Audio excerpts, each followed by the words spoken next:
დილომშვიდობისა დღეს 16 დეკემბერია სამშაბათი დღე დილის 9:30 და ეთერშია გადაცემა დილის ტალღა. სტუდიაში 2 საათის განმავლობაში მე დემი ზოიძე და ანა ჟოჟაძე ვიქნებით თქვენთან ერთად დილომშვიდობისა ანა. დილომშვიდობისა და მე მივესალმები დილის ტალღის ერთ გულ მაყურებელს ნამდვილად დღეს 16 დეკემბერია სამშაბათი რაც იმას ნიშნავს რომ მომდევნო 2 საათის განმავლობაში ვიქნებით თქვენთან ერთად შემოგთავაზებთ საინტერესო სტუმრებს გვექნება საინტერესო თემები ასე რომ აუცილებლად უნდა დაიწყოთ დილა ჩვენთან ერთად. მოდი ვნახოთ ახლა გადაცემის ანონსი მაყურებელი ნახავს თუ რას ხილავს დღევანდელ გადაცემაში და შემდეგ უკვე დავბრუნდებით.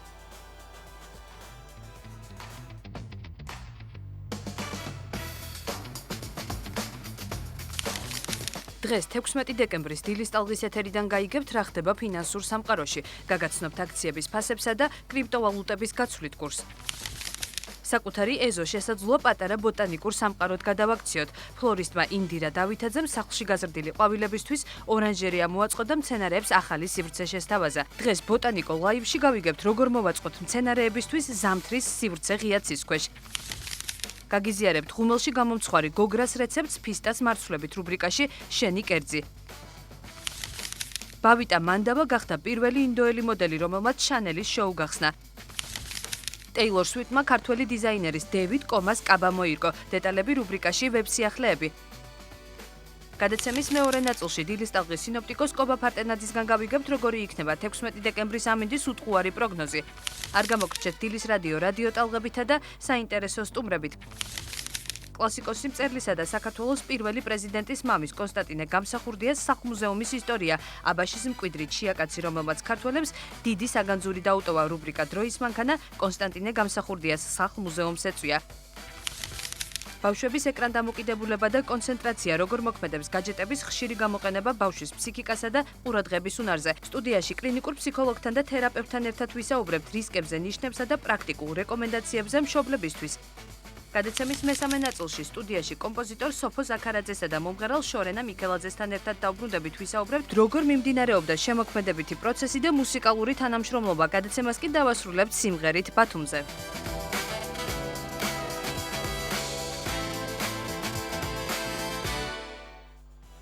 მოკლედ როგორც უკვე გავიგეთ, საკმაოდ დატვირთული გადაცემა გველოდება და თანაც გადაცემის ბოლოს მუსიკალური ნომერიც ელოდება ჩვენს მაყურებელს, ასე რომ არსად არ უნდა გადართოთ, თუმცა მანამ სანამ უშუალოდ უკვე საინტერესო თემებზე დავიწყებდეთ საუბარს, პირველ რიგში მოდი ვნახოთ როგორია ამინდის პროგნოზი დღეს, როგორც ჩვენს ქალაქში, ისე სრულიად საქართველოს მასშტაბით. და დავიწყოთ ჩვენი ქალაქით ბათუმით. დღეს ბათუმში 9 გრადუსი იქნება ჰაერის ტემპერატურა და ღრუბლიანი ამინდია. ქობულეთში 8 გრადუსი, ქედაში 6, შუახევში 4 გრადუსი, ხულოში 2 გრადუსი, ხოლო გოდერძის უღელტეხილზე -3 გრადუსი იქნება ჰაერის ტემპერატურა, ყველგან წვიმიანი ნალექიანი ამინდია.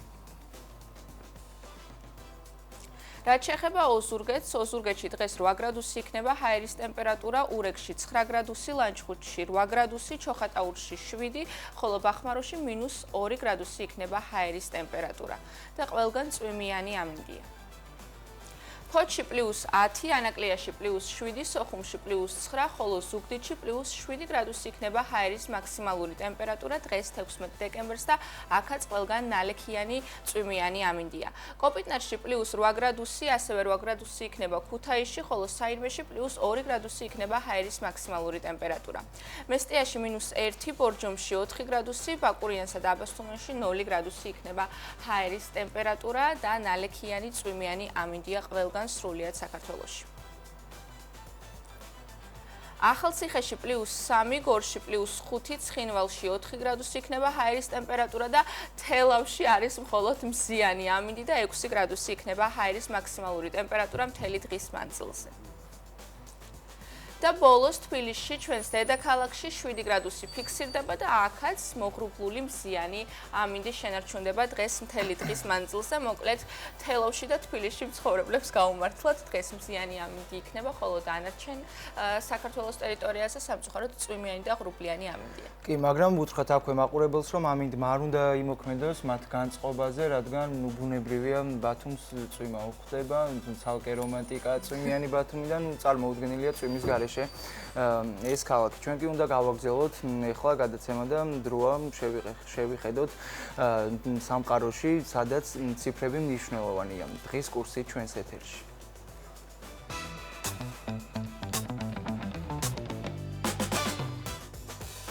16 დეკემბრის ვალუტის ოფიციალური კურსი ასეთია.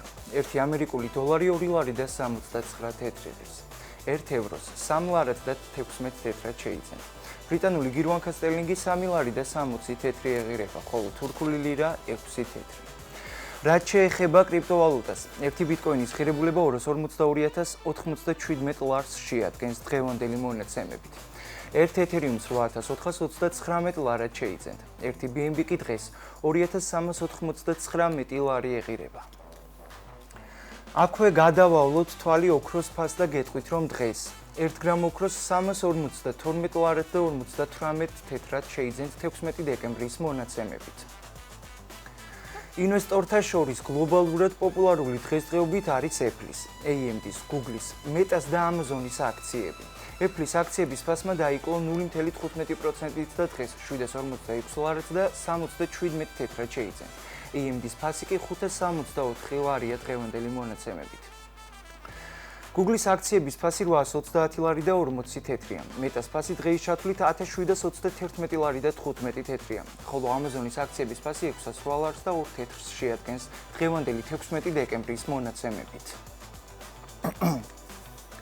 ახლა კი დრო მინდა დაუთმო საწვავის ფასს და გადავხედოთ ერთად. დღეს სუპერი 2 ლარი და 99 თეთრი ეღირება, პრემიუმი 2 ლარი და 79 თეთრი, რეგულარი 2 ლარი და 59 თეთრი, დიზელი ასევე 2 ლარი და 59 თეთრი, ევრო დიზელი კი 2 ლარი და 69 თეთრი. დავიწყოთ დილა ახალი ციფრებით. ასეთი იყო დილის ალღის პირდაპირ ეთერში მცირე ბიზნეს მიმოხილვა. ჩვენ კი საინტერესო თემით უნდა გავაგრძელოთ გადაცემა. მადლობა დემეტრე, საინტერესო და საჭირო ინფორმაციისთვის, ვინც ინვესტირებას გეგმავს, ვფიქრობ დროული და საჭირო ინფორმაცია იყო. ეხლა კი უნდა გავაგრძელოთ გადაცემა და დღეს სამშაბათია, რაც ნიშნავს იმას, რომ ტრადიციული რუბრიკის დროა ბოტანიკო ლაივი ჩვენს ეთერში. საკუთარი ეზოს შესაძლოა პატარა ბოტანიკურ სამყაროდ გადავაქციოთ. ფლორისტმა ინდირა დავითაძემ სახლში გაზრდილი ყვავილებისთვის ორანჟერეა მოაწყო და მცენარეებს ახალი სივრცე შესთავაზა. ბუგენვილიები, მონსტერები, კოლეუსები და კიდევ უამრავი სახეობა დღეს ერთ სივრცეშია თავმოყრილი. დღეს ბოტანიკო ლაივში გავიგებთ თუ როგორ მოვაწყოთ მცენარეებისთვის ზამთრის სივრცე ღია ცის ქვეშ და რა თქმა უნდა ინფორმაციას სხვადასხვა ყვავილებზეც მივიღებთ. ნახოთ ანა გოგიტიძის რუბრიკა და მალე დავბრუნდებით.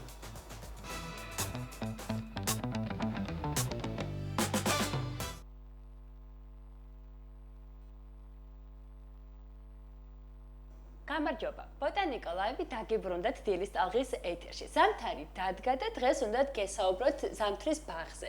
როგორ მოვაწყოთ ორანჟერია? ჩვენი სტუმარი კი არის უпроსტად მასპინძელი, რომ ჩვენ ვართ თქვენთან სტუმრად ინდირა დავითაძე.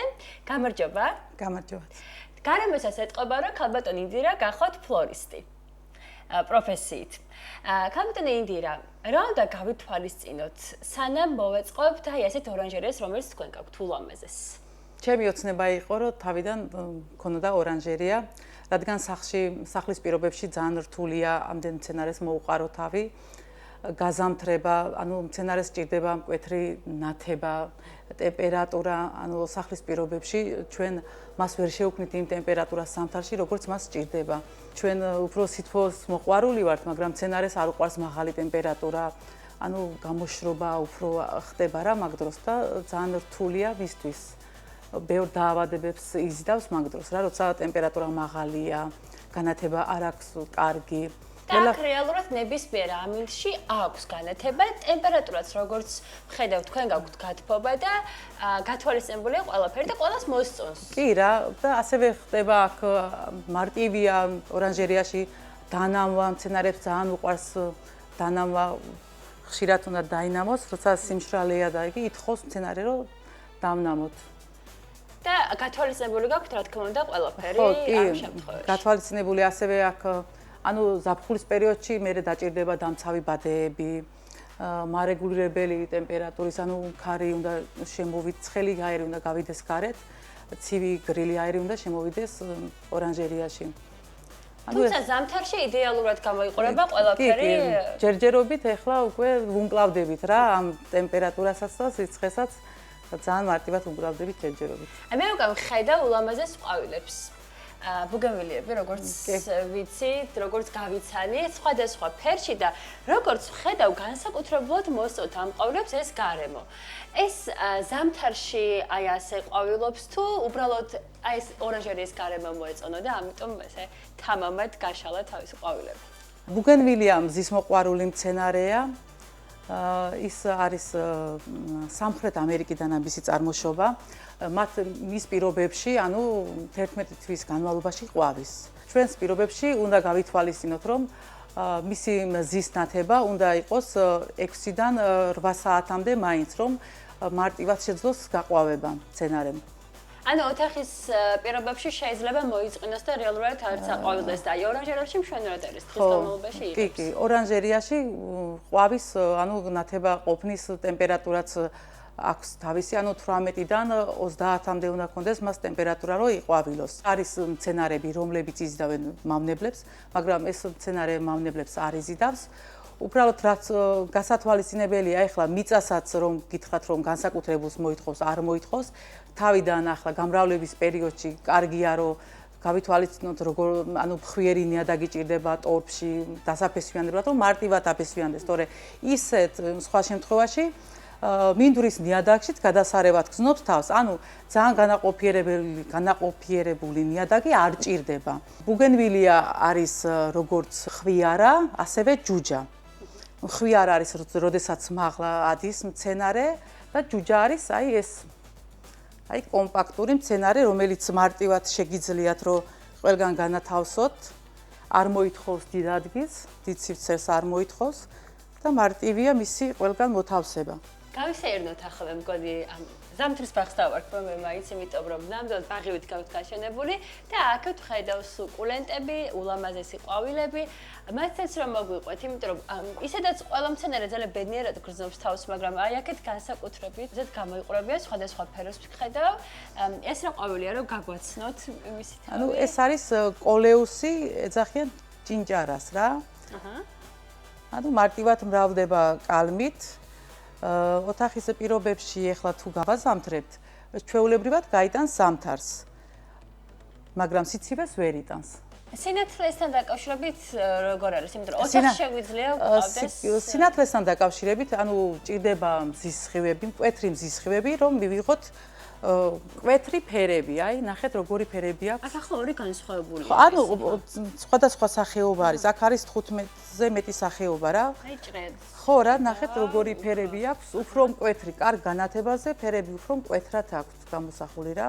აქ როგორც ვხედავ, უფრო მარტივია ამ გარემოში, მათზე მზრუნველობა, აი სილამაზის შენარჩუნება, რომელიც აქვთ ყვავილებს. კი, ყველა მცენარეს ჭირდება თავისი გარემო. მე როდესაც ვირჩევ ობიექტს, ანუ პირველ რიგში ვითვალისწინებ გარემო პირობებს, როგორი მცენარე მოერგება, ყველა ობიექტს შეიძლება რომ არ მოერგოს რა. უნდა გავითვალისწინოთ, რომელ მცენარეს როგორი მდებარეობა უნდა. ხო, როგორც ფლორისტი, ამას განსაზღვრავთ რეალურად, რომ შეიძლება გარემო პირობებზე უნდა იყოს მორგებული რა მცენარე, რომ უფრო ლამაზი გქონდეს კუთხე და მცენარეც უფრო ჯანსაღი იყოს რა. გარდა იმისა, რომ ეს არის იდეალური ადგილი მისათვის, რომ თქვენ შემოხვიდეთ, ესე მოუაროთ, დაათვალიეროთ, ყველა თვალსაჩინოდ არის ყველა მცენარე თქვენთვის, რა დატვირთვა აქვს ორანჟერიას. აი ამ ბაღს როგორც ფლორისტისთვის და როგორც ადამიანისთვის. ორანჟერია თავიდან ანუ გაყიდვების მიზნით მქონდა სურვილი რომ გამეკეთებინა, მაგრამ ანუ ეს ჩემი ფინანსებით არის ახლა ეს ყველაფერი აქვს გაკეთებული არანაირი დაფინანსებით, საკუთარი ანუ გავედი მე სამსახურში და უკვე აქ უკვე განტვირთვას ვაკეთებ უფრო რა და თან ეს ძალიან მეხმარება რომ მე აი სასუქებს ხო ვიყენებ და ამ სასუქებს ჯერ ჩემ სცენარებზე გამოვსწრე და შემდეგ სამსახურში აი რესტორნებს რომ ვემსახურებია იქ შემიძლია მე რომ გავიტანო რა სასუქები. ადამიანი მისი 100%-დან 80%-საც ვერ აკეთებს რა დღეს იმდენი რაღაცა შეუძლია რომ გააკეთოს ჩვეულებრივმა ადამიანმა რა საერთოდ და რა ვიცი, ყვავილები ძალიან მეხმარება მე მრავალფეროვანში, ბევრი ფიქრი მაქვს, უფრო ბევრი რაღაც განვითარება უფრო მინდა რომ გავაკეთო რა. და ვხედავთ აქ, როგორც გითხრა ქალბატონმა ინდრამ, შეიძლება ხო რომ კი, როგორ არა. ეს არის ეს ხელნაკეთი ქოთნები, ქოთანსაც ვერ უწოდებ, ისეთი ლამაზი არის, რომ სუვენირებია, სადაც მოათავსა ეს ულამაზესი ყვავილები. და ეს გააღვიძა რეალურად თქვენში სცენარებმა, როგორც მოხდა ეს შემოქმედებითი მხარე. სილამაზეა და როგორ უხდება. ნახეთ. აი ასე, სცენარებთან ურთიერთობა გვაკეთილშობილებს, გვიუმჯობესებს განწყობას, რა თქმა უნდა, და ასევე შეიძლება რაღაც სხვადასხვა უნარი ყველა გარემოში უნდა იყოს ნიჭი გააღვიძოს. სცენარები, ცოცხალი სცენარები ყველა გარემოში უნდა იყოს, ვფიქრობ რა. ინდირა, თქვენ ახლა დაიწყეთ რეალურად ეს ახალი სივრცე არის თქვენთვისაც. რა უნდა გავითვალისწინოთ, სანამ მოვაწყობთ ორანჟერიას? დიდი ხნის ჩანაფიქრი იყო და ყველაფერი გათვალისწინებულია. ახლა ეს შენობა ახლა ჩემმა მეუღლემ გააკეთა. ისეთ ადგილას ცხოვრობ, აი ჩვენი ქარიანი ადგილია ძალიან და აქ ჩვეულებრივი ცელოფნის სათბური და ასეთი რაღაცა არ გამოგვადგებოდა რა. ქარმა არ უნდა შემოაღწიოს პირველ რიგში, რომ არ დაგვიზიანდეს სცენარი და შემდეგ უფრო მეტი ზარალი არ ვნახოთ. რა თქმა უნდა. და ასევე დიდ თოლობის შემთხვევაშიც გათბობაც გაქვთ აქ და ისეთ დაქანება აქვს, რომ რეალურად საფრთხეს არ შეგექმნით. ხო რა. ეს დეტალები უნდა გავითვალისწინოთ. ეს ყველაფერი ახლა ნახე ეს ეღება ჩვეულებრივად. აჰა.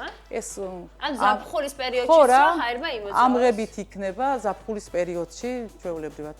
მე მგონი, ულამაზეს სცენარებსაც შევეხეთ. აი ასეთი ზამთრის ბაღი როგორ მოიწყოთ, თუ გაქვთ რა თქმა უნდა სივრცე შერჩევების გაგიზიარეთ, მადლობა რომ გვისმენთ და ბოტან ნიკოლაევი აუცილებლად სულ მალე დაგიბრუნდებათ აი ასეთი ლამაზი ადგილებიან ულამაზეს ადამიანებთან ერთად. გემშვიდობებით.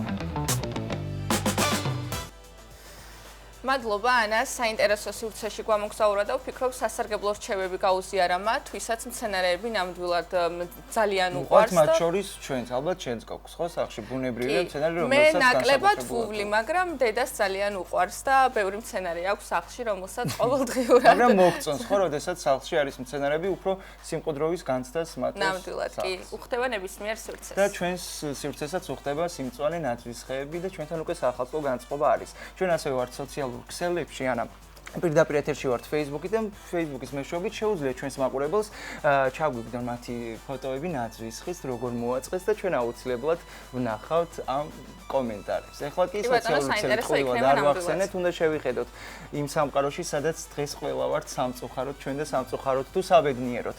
უნდა ავსრულოთ ერთად და გავიგოთ რა მნიშვნელოვანი ამბები მოამზადა ჩემმა კოლეგა ანა ჟოჟაძემ. ვებ სიახლეები ჩვენს ეთერში.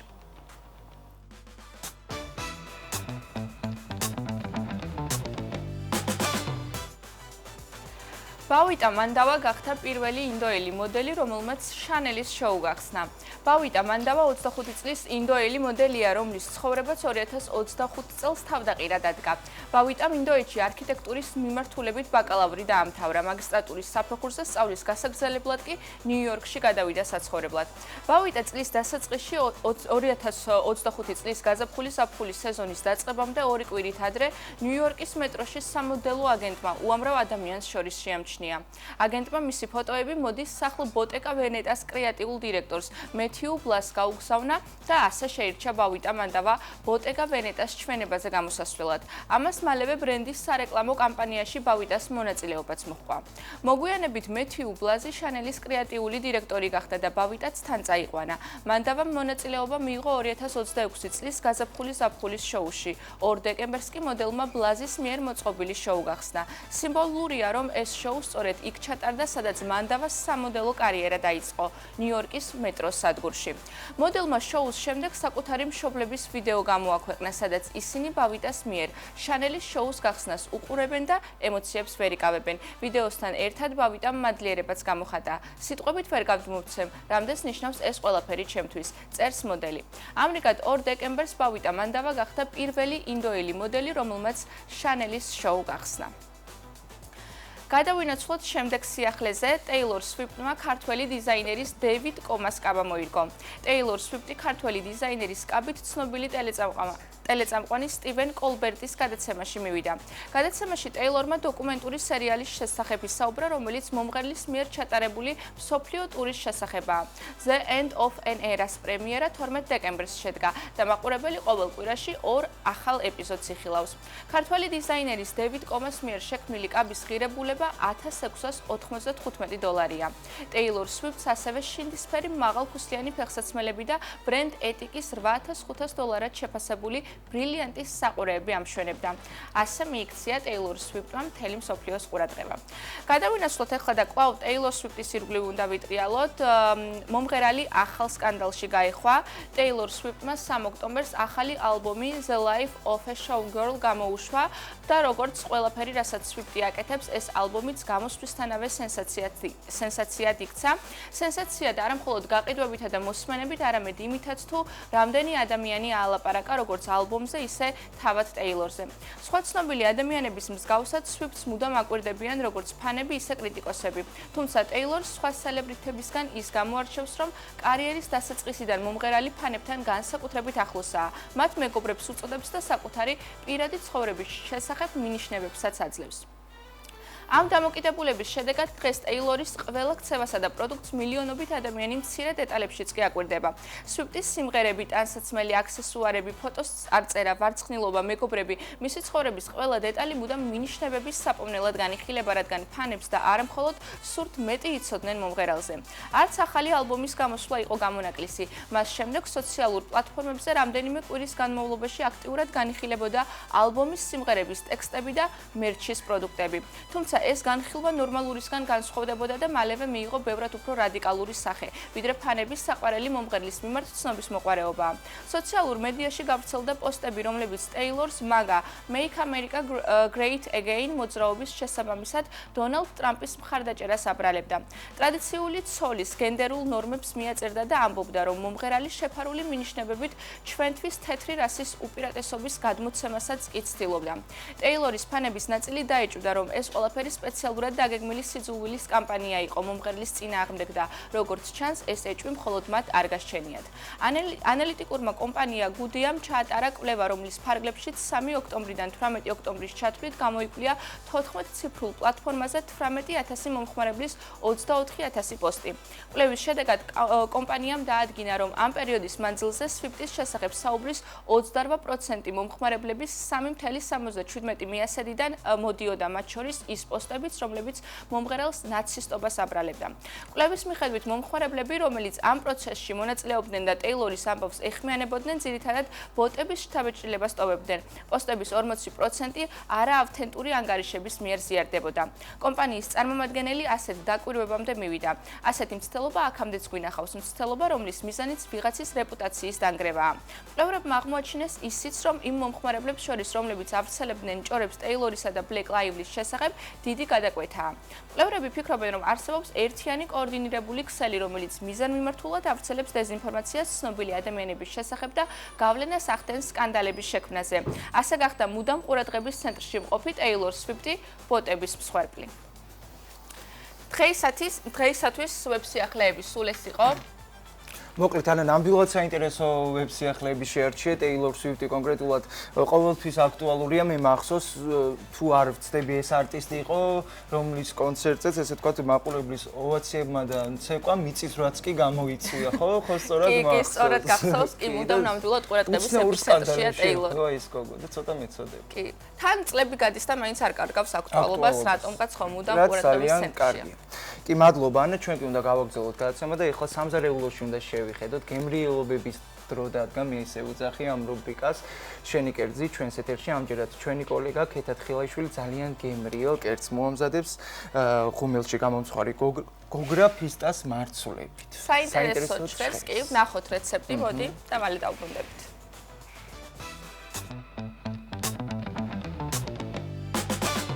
ფილმ მშვიდობის მე ვარ ქეთა თხილაიშვილი. დღეს გიმზადებ დესერტს გოგრის, ბევრჯერ ჩაუვარე და ჩამოუვარე ამ გოგრას და მომიდა რომ გამეკეთებინა მისგან რაიმე გემრიელი დესერტი, თან მინდოდა რომ მეჩვენებინა თქვენთვის თუ როგორ შეიძლება ზუსტად 3 ინგრედიენტით მოვამზადოთ უგემრიელესი და უმარტივესი დესერტი, რომელშიც მთავარი ინგრედიენტი არის, რა თქმა უნდა, გოგრა. დანარჩენი 2 ინგრედიენტი იქნება ყავისფერი შაქარი და ფისტა. პირველ რიგში, მოდი გავჭრათ გოგრა. ესე. ნახეთ რა ამაზე ფერია უცბად გამოანათა. ოცით ამოვიღოთ შუაგულები.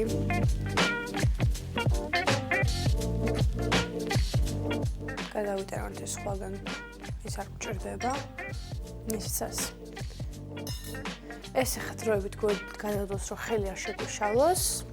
ჩავაბრუნოთ ეს ჩვენი გოგრა, რომელიც გავასუფთავოთ და ჩვენთვის სასურველ ნაჭრებად დავჭრით.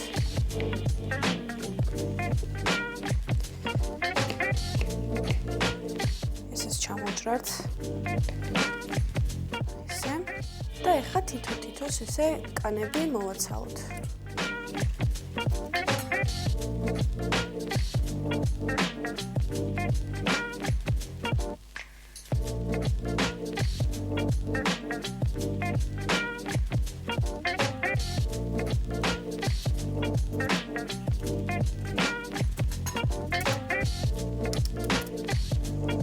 ესეც ყველა გავარჩიეთ, ეს მოზრდილი ნაჭერი აღარ გჭირდება. ეხლა ეს მოვათავსოთ ჩვენს ფორმაში, რომელშიც უკვე ჩაგებული მაქვს პერგამენტის ქაღალდი.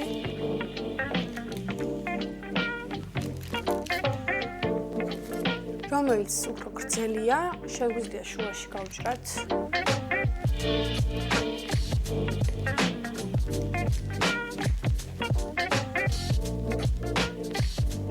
აი ესეთი გამოგვივიდა.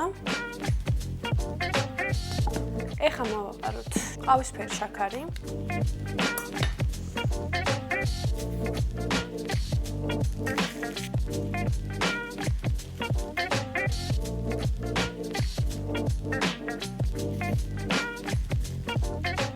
ეს ყავისფერი შაქარი დაეხმარება გოგრას იმაში, რომ ცოტა წვენიც გამოიყოს და თან უფრო ტკბილი გემოქონდეს, რომ დესერტისთვის შესაბამისი სიტყვა იყოს.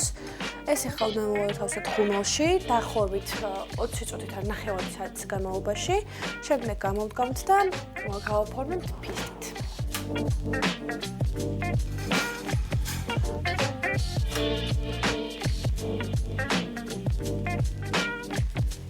გამოცხვა გოგრა, ძალიან კარგად გამოიყურება, ძალიან კარგი სურნელიც აქვს. მოვამზადე აქვე ფისტა, გავარჩიე, ფისტას ახლა მოვაყრი. გავაფორმე.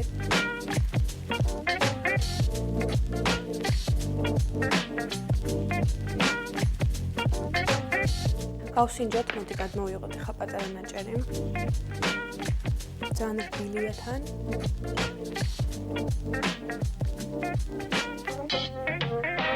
ძალიან კაია მართლა.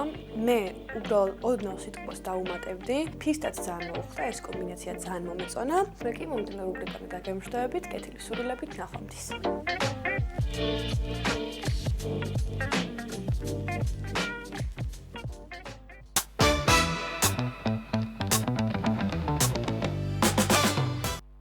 მადლობა, ქეთას, საინტერესო რეცეპტია, თავიდან მეგონა რომ რთული იქნებოდა, თუმცა საკმაოდ მარტივი რეცეპტია და ვფიქრობ აუცილებლად თუ კი გინდათ რომ მრავალფეროვანი მენიუ შეიტანოთ დღევანდელ დღეში, აუცილებლად უნდა ცადოთ ამ რეცეპტით მომზადება. კი, გემრიელი იყო ნამდვილად, ჩვენ კი უნდა გავაგრძელოთ გადაცემა და თბილისის დროით ბუნებრივია 9 საათი სრულდება და უნდა გავიგოთ რა ხდება საქართველოში და საქართველოს პარკლებს გარეთ. პირდაპირ ეთერში ჩვენი კოლეგა სულხან წულუკიძე შემოგვიერთდება. სულხან, დილო მშვიდობისა. დილო მშვიდობისა, სულხან. მიყვარს თემის შენი წარდგენა. მოგესალმებით კოლეგებო, მივესალმებით ჩვენს ერთგულ მაყურებელს. როგორც აღნიშნეთ, შესრულდა უკვე 9 საათი და ახალი ამბების დრო.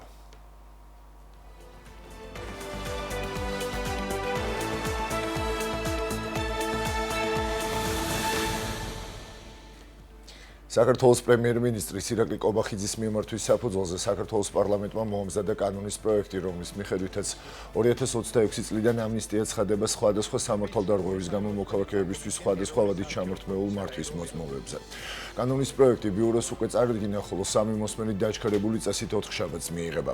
ამნისტია შეეხება ყველას გარდა მძიმე ნარკოდანაშაულში ბრალდებულებისა, რაც დიდი ოდენობით ნარკოტიკული საშუალების შეძენის შენახვა გასაღებას გულისხმობს. ამნისტია ასევე არ შეეხება იმ ავტოსაგზაო შემთხვევის მძღოლს, რომელსაც ადამიანის გარდაცვალება მოჰყვა. ამნისტიის კანონპროექტს საქართველოს პარლამენტს განსახილულად იურიდიულ საკითხთა კომიტეტის ხელმძღვანელი არჩილ გორდულაძე წარუდგენს.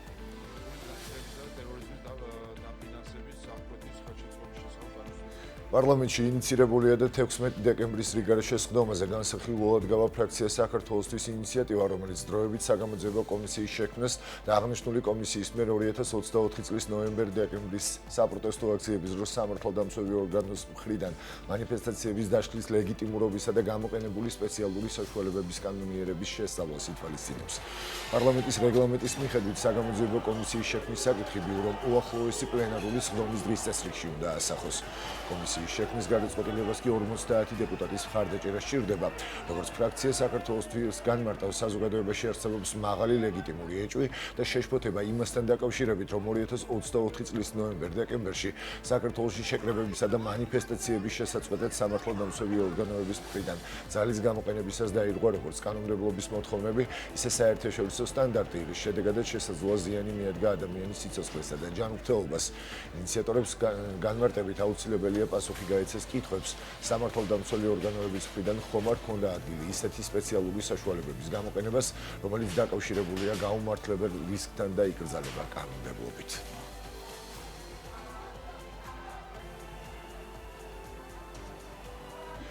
სრულწლოვნის მიერ წინასწარი შეცნობით არასრულწლოვნის დანაშაულის ჩადენაში ჩაბმა სისხლის სამართლის კოდექსით გათვალისწინებული ყველა შესაბამისი დანაშაულისთვის პასუხისმგებლობის დამამძიმებელი გარემოება იქნება.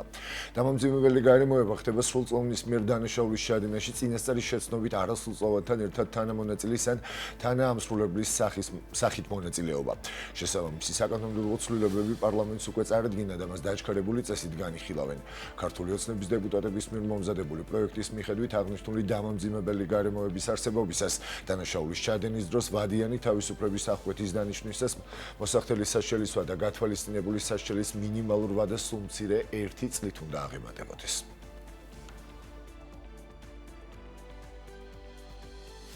სისხლის სამართლის საპროცესო კოდექსში ცვლილებები შედის და იმ ბრალდებულებს შეეხება, რომელიც დანაშაულის ჩადენის შემდგომ ფსიქიკურად დაავადდნენ. პროცესულ უნარო გახდნენ და მკურნალობას საჭიროებენ. ცვლილების მიღება საკონსტიტუციო სასამართლოს გადაწყვეტილებას უკავშირდება, კერძოდ დღეს მოქმედი კანონით თუ დადგინდა, რომ ბრალდებული დანაშაულის ჩადენისას შერაცხადი იყო, მაგრამ მისი ჩადენის შემდეგ შეურაცხადი გახდა, სასამართლოს გამომტყუნებელი განაჩენი გამოაქვს და განსაზღვრავს მსჯავრდებულის მიერ სასჯელის მოხდას შესაბამის სამედიცინო სამკურნალო დაწესებულებაში მის გამოჯანმრთელებამდე, რის შემდეგაც მსჯავრდებულის მიერ სასჯელის მოხდა საერთო წესით გრძელდება. აღნიშნული ნორმა საკონსტიტუციო სასამართლომ არაკონსტიტუციურად ცნო და დასკვნაში აღნიშნა, რომ ბრალდებულის მიერ საპროცესო უფლებებით სათანადო სარგებლობისთვის აუცილებელია, რომ იგი სულ მცირე ადეკვატურად აღიქვამდეს ბრალდების არსს.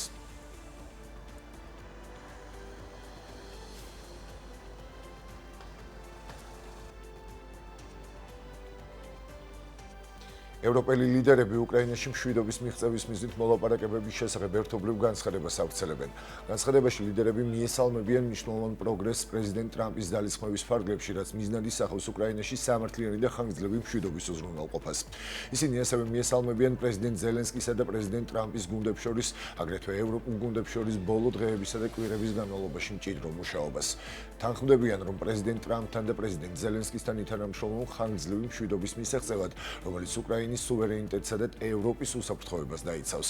განცხადების თანახმად აღნიშნული ვალდებულებებია უკრაინისთვის მდგრადი და მნიშვნელოვანი მხარდაჭერის გაწევა მისი შეიარაღებული ძალების განვითარების მიზნით, რომლის რაოდენობაც მშვიდობის პერიოდში 800,000 უნდა დარჩეს, რათა შეძლოს კონფლიქტის შეკავება და უკრაინის ტერიტორიის დაცვა.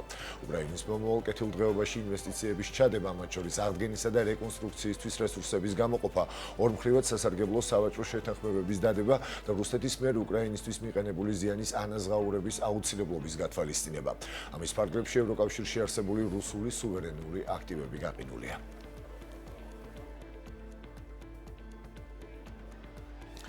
არ გვინდა ჩვენი დონბასის დათმობა, უკრაინა არ აპირებს დონბასი რუსეთის ტერიტორიად დე იურე ან დე ფაქტოდ აღიაროს. ამის შესახებ უკრაინის პრეზიდენტმა ვოლოდიმირ ზელენსკიმ ჟურნალისტებს განუცხადა. პრეზიდენტის განცხადებით უკრაინას არ სურს დონბასის რუსეთისთვის გადაცემა, რის გამოც შეერთებული შტატები კომპრომისის პოვნას ცდილობს. მისი თქმით, ამჟამად ამერიკის შეერთებულ შტატებთან მოლაპარაკებებში მთავარი აქცენტი ტერიტორიულ საკითხებზე კეთდება, თუმცა კონსენსუსი არ არსებობს. მან არ გამორიცხა, რომ თუ პუტინი გაანადგურებს ნებისმიერ დიპლომატიურ შესაძლებლობასთან და მისწრაფებას როგორც უკრაინულს, ასევე ევროპულს, ამერიკის შეერთებული შტატების სანქციებით ზეწოლას მოახდენს რუსეთსა და უკრაინას მეტ იარაღს მიაწვდის.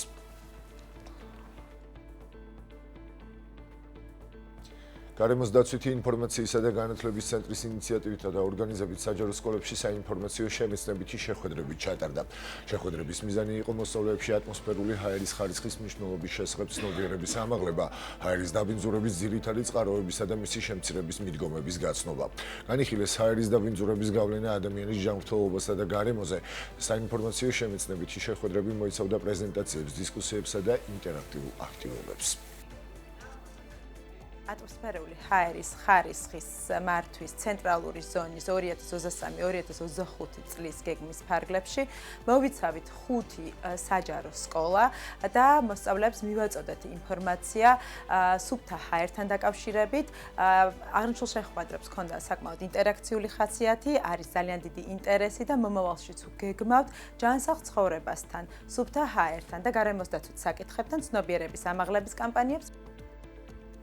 ბათუმის დრამატულ თეატრში ანსამბლ ქართული ხმების ახალი თაობის კონცერტი გაიმართა, წარმოდგენილი იყო როგორც ტრადიციული სიმღერები, ისევე ახალი რეპერტუარი. კონცერტი მიეძღვნა ქართული ხმების იმ თაობას, რომლებიც წლების განმავლობაში ქმნიდნენ და ამდიდრებდნენ ქართულ საესტრადო მუსიკას. კონცერტი მიზნად ისახავს ქართული ტრადიციული პოლიფონიური, ქალაქური და ხალხური სიმღერების დაცვას, განვითარებას და მომავალ თაობაში პოპულარიზაციას.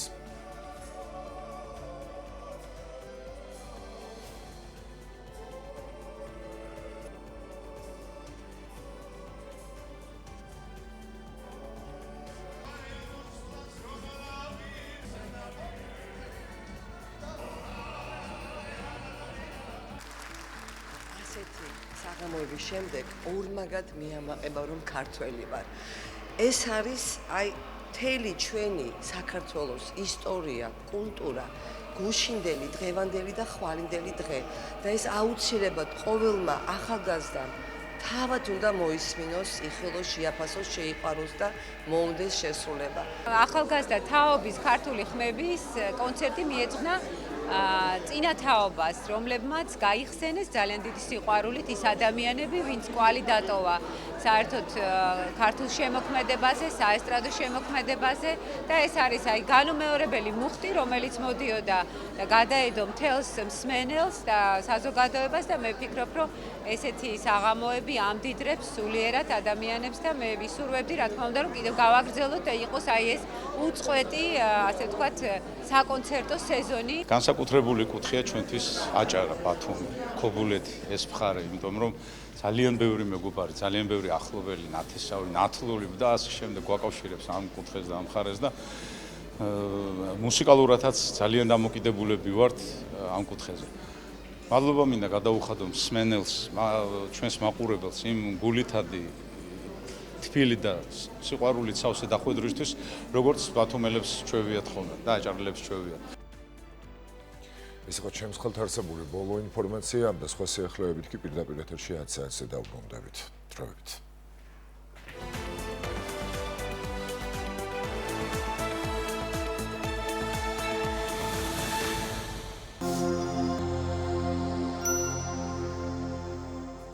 დავბრუნდით პირდაპირ ეთერში, შევახსენოთ მაყურებლებს, ვინც ახლა შემოგვიერთდა თქვენ ყურებთ გადაცემა დილის ალღა, სტუდიაში მე დემი ზოიძე და ანა ჟოჟაძე ვმუშაობთ.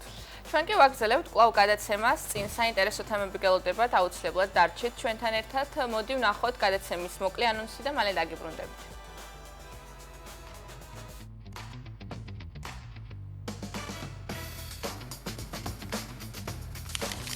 დილის ტალღის სინოპტიკოს კობა ფარტენაძისგან გავიგებთ, როგორი იქნება 16 დეკემბრის ამინდის უტყუარი პროგნოზი. არ გამოგრჩეთ დილის რადიო ტალღებითა და საინტერესო სტუმრებით. კლასიკოსი მწერლისა და საქართველოს პირველი პრეზიდენტის მამის კონსტანტინე გამსახურდიას სახლ-მუზეუმის ისტორია. აბაშის მკვიდრი ჩიაკაცი, რომელმაც ქართველებს დიდი საგანძური დაუტოვა რუბრიკა დროის მანქანა კონსტანტინე გამსახურდიას სახლ-მუზეუმს ეწვია. ბავშვების ეკრანდამოკიდებულება და კონცენტრაცია როგორ მოქმედებს გაჯეტების ხშირი გამოყენება ბავშვის ფსიქიკასა და ყურადღების უნარზე. სტუდიაში კლინიკურ ფსიქოლოგთან და თერაპევტთან ერთად ვისაუბრებთ რისკებზე, ნიშნებსა და პრაქტიკულ რეკომენდაციებზე მშობლებისთვის.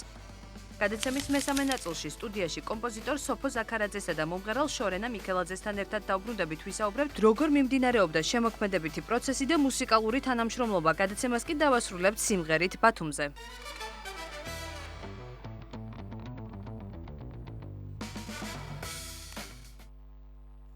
დავბრუნდით ეთერში და ეხლა დროა ტრადიციული რუბრიკა ვნახოთ დროის მანქანა. კლასიკოსი მწერლისა და საქართველოს პირველი პრეზიდენტის მამის კონსტანტინე გამსახურდიას სახლ-მუზეუმის ისტორია. აბაშის მკვიდრი ჩიაკაცი, რომელმაც ქართველებს დიდი საქანძური დაუტოვა. თიკო მიქელაძე კონსტანტინე გამსახურდიას სახლ-მუზეუმს ეწვია. ვნახოთ რუბრიკა დროის მანქანა და მალე დაგიბრუნდებით.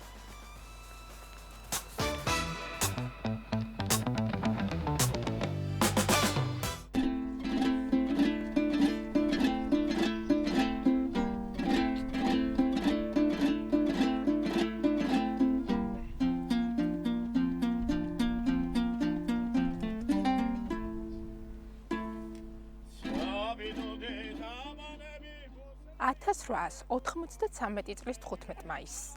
იმხანად ქუთაისის გუბერნიის სოფელ ძველაბაშაში გამსახურდიების ოჯახში მათი უმცროსი, მეექვსე შვილი დაბადებულა, რომლისთვისაც სახელად კონსტანტინე დაურქმევიათ. პატარა კონსტანტინეს აღზრდაში დიდი წვლილი მის გადია ეკაიას მიუძღვის. ანბანი მან სოფლის სამრევლო სკოლაში ისწავლა. მოგვიანებით სიმონმა შვილები კონსტანტინე და ვანო ძველი სენაკის სააზნაურო სკოლაში მიაბარა. ძალიან ანცი და უბდეგარი მოუსვენარი იყო. მამამისიც ისეთი სიმონ გამსახურდია ზრდიდა, ის სპარტანული წესით ვაშკაცად ზრდიდა და აი ცხენის ჯირითი სოფელში თუ ჭიდაობა იყო, სოფლის თამაშები იყო. მისი ბებია მოგახსენეთ ჯარამხან მაანი აფხაზეთიდან გამოთხოვილი ქალი იყო, აფხაზი იყო და აი ეს სპარტანული სტილი არ მიკვეს ნამდვილად რომ ამ ოჯახში იყო. ვაშკაცად ზრდიდნენ.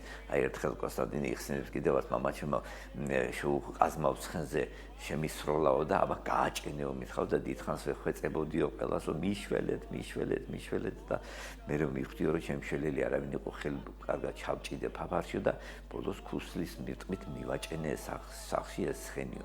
მან სკოლა 1904 წელს დაასრულა, რის შემდეგაც სწავლა ქუთაისის სათავად აზნაურო გიმნაზიაში განაგრძო. კონსტანტინე მშობლიურ სოფელს მხოლოდ არდადეგებს ესტუმრობდა. მე დავიბადე მსოფლიოს უმცირეს და უმოკლეს მდინარის პირას, რომლის სახელია სანა, ამბობდა კონსტანტინე გამსახურდია. სწორედ ამ მდინარეში თევზაობდა პატარა კოწია. 1911 წელს გიმნაზიის დასრულების შემდეგ ის სასწავლებლად პეტერბურგში წავიდა.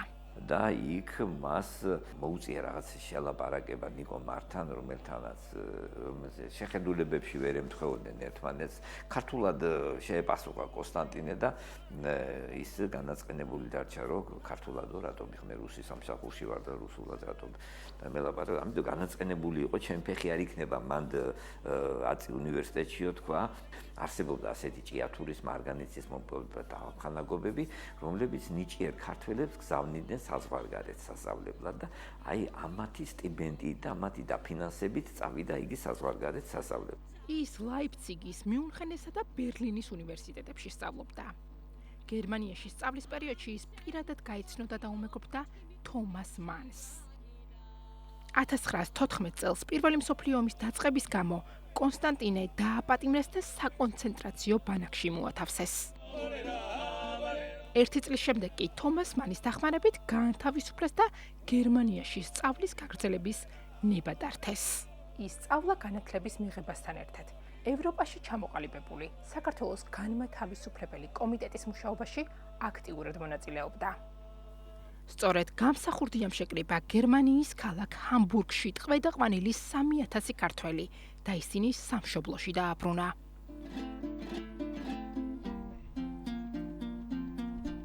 მიუხედავად იმისა, რომ ევროპაში დიდ დროს ატარებდა, ის აქტიურად იყო ჩაბმული ქვეყნის საზოგადოებრივ პოლიტიკურ საქმიანობაში.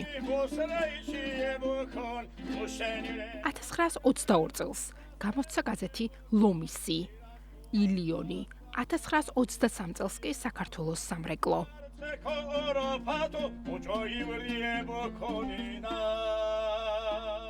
წერალთა კომიტეტის ერთ-ერთ ყრილობაზე კონსტანტინემ საბჭოთა ხელისუფლების წინააღმდეგ გაილაშქრა.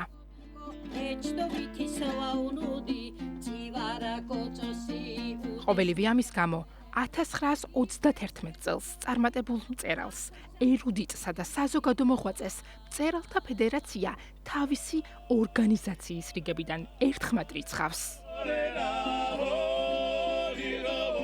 1931 წლის 17 მაისი ოქმიდან ვკითხულობთ.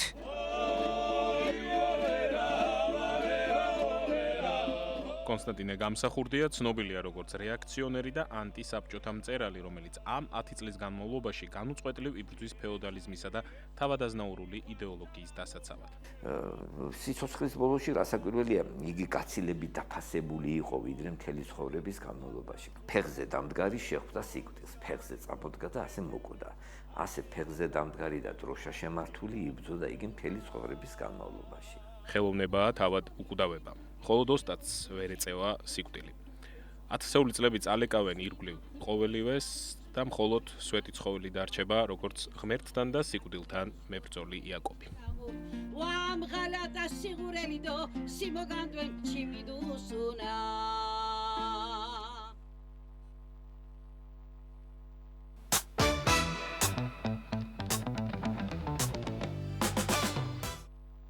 მადლობა თიკოს იმისთვის, რომ დროში გვამოგზაურა და საინტერესო ინფორმაციები გაგვაცნო. ახლა კი ტრადიციულად, როგორც დილით დავპირდით, მაყურებელს უნდა შემოგვიერთდეს კობა ფარტენაძე და გაგვაცნოს უთხოვარი ამინდის პროგნოზი. კობა უკვე ხაზზეა.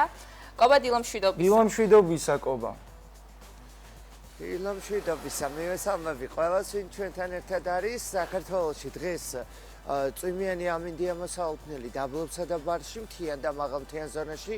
ყველგან იქნება თოვლი, ასევე ზამთრის კურორტებზე ინტენსიური თოვაა მოსაუბრებელი, ზოგან შესაძლებელია ქარბუქი და ბუნებრივია ყველგან ცივა. დასავლეთშიც და აღმოსავლეთშიც ტემპერატურა დაახლოებით 8 გრადუსს შორის მერყეობს და დღის განმავლობაში ყველგან გაგვიგრძელდება წვიმიანი ამინდი. კონკრეტულად დღეს ბათუმში დღის განმავლობაში +9 გრადუსი იქნება მაქსიმალური ტემპერატურა და დრო გამოშვებით იწვიმებს. ხვალისთვის სამაგიეროდ უნალექვა ამინდი იქნება, თუმცა გრძელვადიან პროგნოზზე რამოდენიმე წუთში ვისაუბრებ. ქობულეთში დღეს 8 გრადუსია მოსაუბრებელი და წვიმიანი ამინდი, ქედაში თოვლუჭყაპი +6, შუახევში +4, ასევე თოვლუჭყაპი იქნება, სველი თოვლი და ნისლი. +2 გრადუსით ხულოში მოსაუბრებელია და ამავდროულად როგორც ხედავთ, ხულოშიც გათოვდა. გოდერძის უღელტეხილზე თოვლი და ქარბუქი -3 გრადუსია მოსაუბრებელი. ოზურგეთში 8 გრადუსი წვიმა, ურეკში 9 გრადუსი წვიმა, ლანჩხუთში 8 გრადუსი იქნება წვიმიანი ამინდი, ჩოხატაურში +7 გრადუსი ასევე მოსაუბრებელია წვიმა და ბახმაროში -2 გრადუსი იქნება და მოსაუბრებელია თოვლიანი ამინდი. ფოთში +10 გრადუსი, ანეკლიაში +7, სოხუმში +9, ზუგდიდში +7 და კოპიტნარსა და ქუთაისში +8 გრადუსი იქნება და მოსაუბრებელია წვიმიანი ამინდი. დღეს საირმეში +2 გრადუსი თოვლი იქნება, მესტიაში ასევე თოვლია მოსაუბრებელი -1 გრადუსი, ბორჯომში თოვლი +4, ბაკურიანში 0 გრადუსი თოვლია მოსაუბრებელი, აბასთუმანში 0, ახალციხეში +3, გორში +5, ცხინვალში +4 გრადუსი და თოვლი იქნება ყველგან. დედაქალაქში +7 გრადუსი, თელავში +6 გრადუსი მოსაუბრებელია თოვლიანი ამინდი. საქართველოში უახლოეს დღეებში, ანუ ხვალიდან ტემპერატურა ნელ-ნელა დღის საათებში ცოტათი მოიმატებს, ბუნებრივია ღამის ტემპერატურა არ მოიმატებს და შენერჩუნდება დაბალ ნიშნულზე, მაგრამ რაც თავარია, უნალექო დღეები დაიწყება ხვალიდან და მომდევნო დაახლოებით 1 კვირის განმავლობაში საქართველოში უნალექო და მზიანი ამინდი იქნება. რაც შეეხება ზამთრის კურორტებს, დღევანდელი ძლიერი თოვა საკმაოდ მყარ თოვლის საფარს შექმნის მაღალმთიან ზონაში, რაც ძალიან კარგია ამ შემთხვევაში, როგორც ზაფხულში სანაპიროსთვის ზიანი ამინდი, ამ შემთხვევაში მაღალი მთისთვის ძალიან კარგი მეტეოპირობებია, რა თქმა უნდა. თოვა ამავდროულად დღეს ხილვადობა იქნება შემცირებული მაღალმთიან ზონაში გადაადგილების დროს, გაითვალისწინეთ და იმგზავრეთ მშვიდად. გისურვებთ ბედნიერ დღეს და ხვალ უკვე იმედია ყოველ შემთხვევაში პროგნოზით ასეა, უნელექო ამინდის ფონზე შემოგიერთდებით დილიდან. მადლობა, კობა, ხვალამდე მშვიდობებით, მოკლედ მე განსაკუთრებულად მიყვარს თოვლი და ცივი ამინდები, რადგან ვფიქრობ, ცოტა მომწყიდა ის მზიანი ამინდი. და ელოდები უკვე მაღალმთიან აჭარაში წასვლას რაც შეიძლება. როდის გამიმგზავრები კი ასეა ნამდვილად. მადლობა, კობა. ჩვენ კი საინტერესო თემით უნდა გავაგზავნოთ გადაცემა. დღეს თანამედროვე სამყაროში гаджеტები არა მხოლოდ ჩვენი, არამედ ბავშვების ცხოვრების განუყოფელი ნაწილის გახდა. მშობლების ნაწილი ფიქრობს, რომ ტექნოლოგიებთან ურთიერთობა აუცილებელია ბავშვის განვითარებისთვის. ნაწილს კი აღელვებს ეკრანთან გატარებული დროის გავლენა ბავშვის მენტალურ თუ ფიზიკურ ჯანმრთელობას. ადრეული ასაკიდან მოყოლებული ბავშვის სამყაროს ნახატებით და ხატვით ეცნობა. თუ ეს პროცესი ჩანაცვლებულია гаджеტებით, მაშინ გონებრივი განვითარების, ხელისა და თვალის კოორდინაციის შეფერხებას მივიღებთ, რადგან гаджеტებისა და ციფრული აპლიკაციების შეჩვევის შემდეგ ბავშვებს უჩნდებათ ყველაფრის სწრაფად მიღებისა და სწრაფად შექმნის დაუძლეველი სურვილი. დღეს ვისაუბრებთ, როგორ ვაკონტროლოთ ბავშვების ეკრან დამოკიდებულება და რა ნიუანსები უნდა გავითვალისწინოთ, რომ ჩვენი შვილები ნაკლებად დაზიანდნენ. სტუდიაში ანაბელ თავდგირიძე ყავს, კლინიკური ფსიქოლოგი და მასთან ერთად უფრო ცლად ვისაუბრებთ ამ თემის ირგვლივ. დილა მშვიდობისა, მადლობა რომ ხართ დღევანდელი დილის ალღის სტუმარი. პირველ რიგში თქვენი პრაქტიკიდან გამომდინარე, რამდენად მასშტაბურია ეს პრობლემა და რამდენად ვართ თქვათ ეკრან დამოკიდებული ბავშვების რისკის ქვეშ.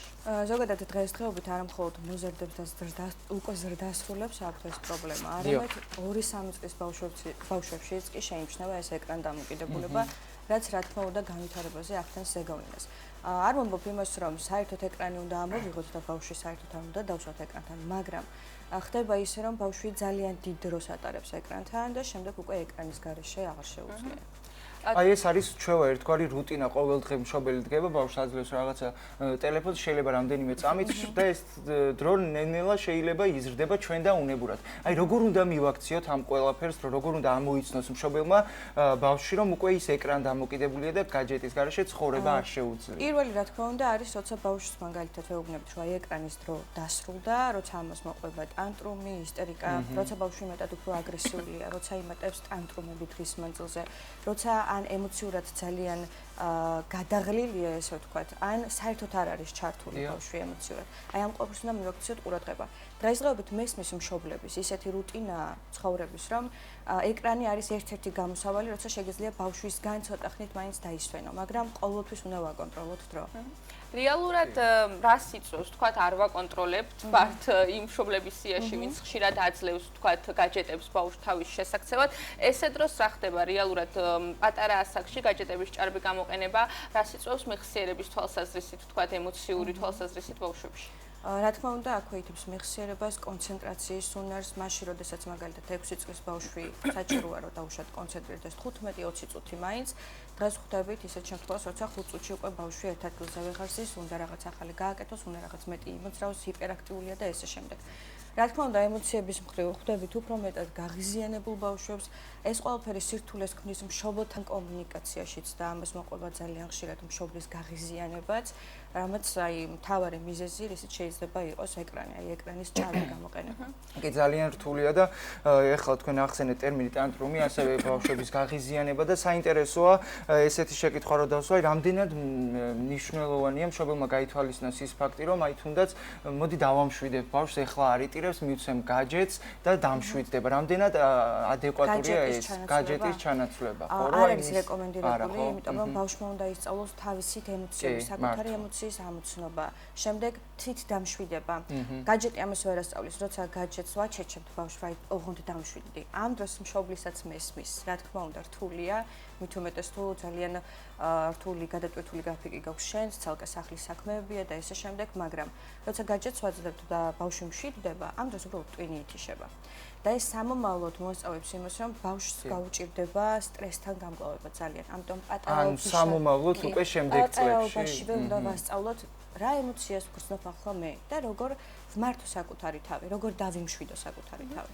როგორ მოვიქცეთ ამ შემთხვევაში, როგორ ჩავანაცვლოთ გაჯეტი და მშობელმა რა უნდა გააკეთოს იმისთვის, რომ ვთქვათ ეს პერიოდი, აი 6 წლამდე პერიოდი გამოიყენოს იმაში კი არა, რომ ბავშვმა ვთქვათ დიდი დრო გაატაროს ამ შემთხვევაში გაჯეტთან, არამედ რაღაცნაირად წინასასკოლო მსაუბრის პერიოდიც გამოვიდეს და ვთქვათ სხვადასხვა აქტივობებით, სხვადასხვა თამაშებით ისე შეაქციოს ბავშვი, რომ ვთქვათ გაჯეტისკენ უკვე აღარ გაურბოდეს თვალი და გონება.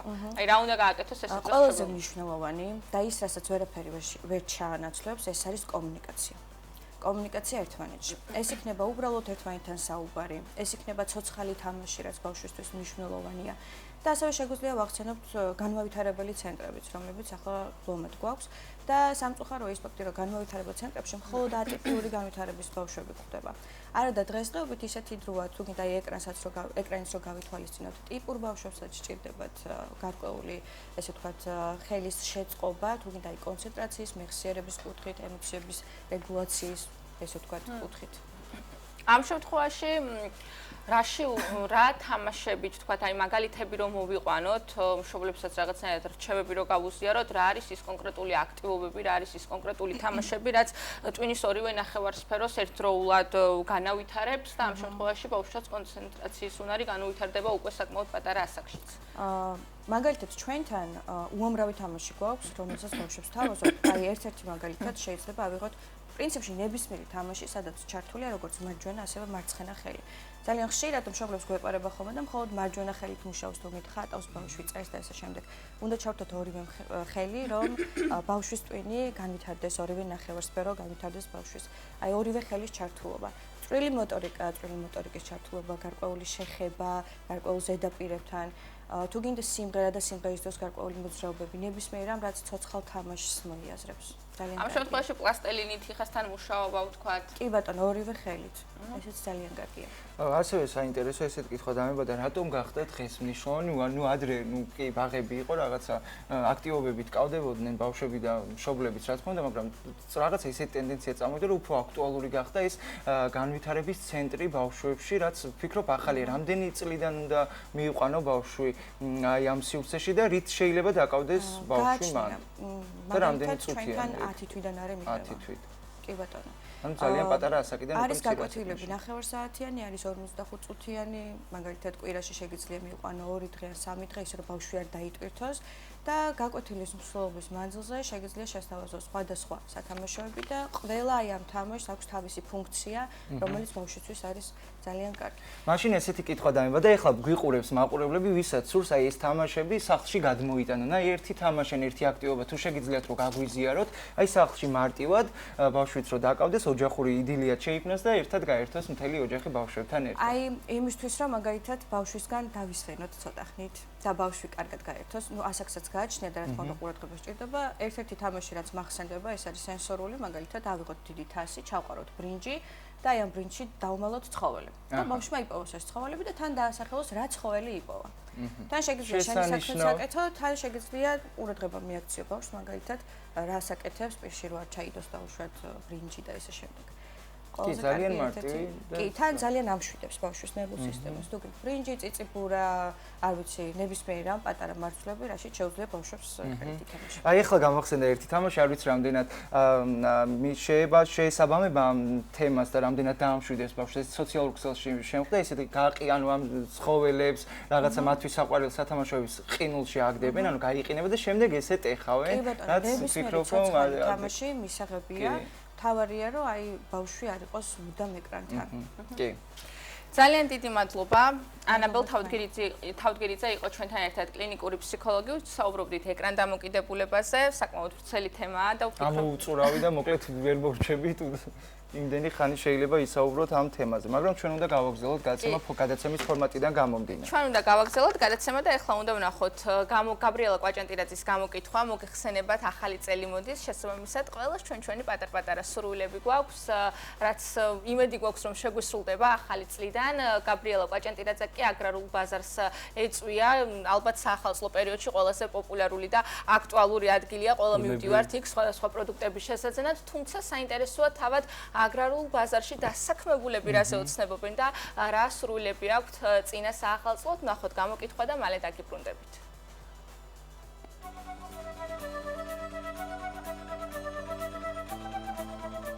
ახალი წელი კარს მოგვადგა. ეს სწორედ ის დროა, როდესაც ადამიანები განსაკუთრებული ემოციებით ისახავენ ახალ მიზნებს, ფიქრობენ ახალ სურვილებზე და სულმოუთმლელად ელიან ჯადოსნურ ღამეს. ვნახოთ წელს რის გარშემო ტრიალებს ჩვენი თანამოქალაქეების ოცნებები და იქნებ ზოგიერთი მათგანი გავიგოთ კიდეც. წავედით. ნაძვის ხედა ვინახე და უნდა შევამოწმო ფასებით. მე ეს როგორი ლამაზია. წელს მე მგონი ისევ ტრენდული რჩება დათოვლილი ნაძვის ხეები, თუმცა ესეც მომწონს.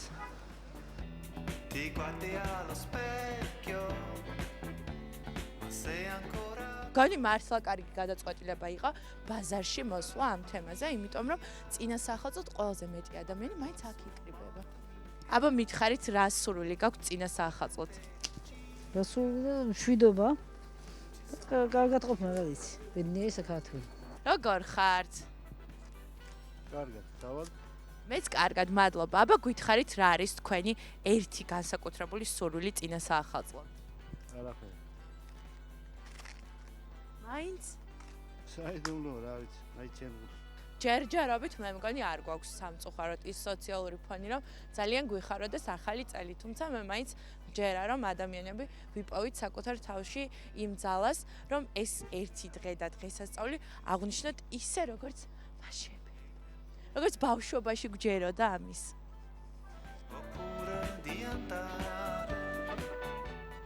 გამარჯობა.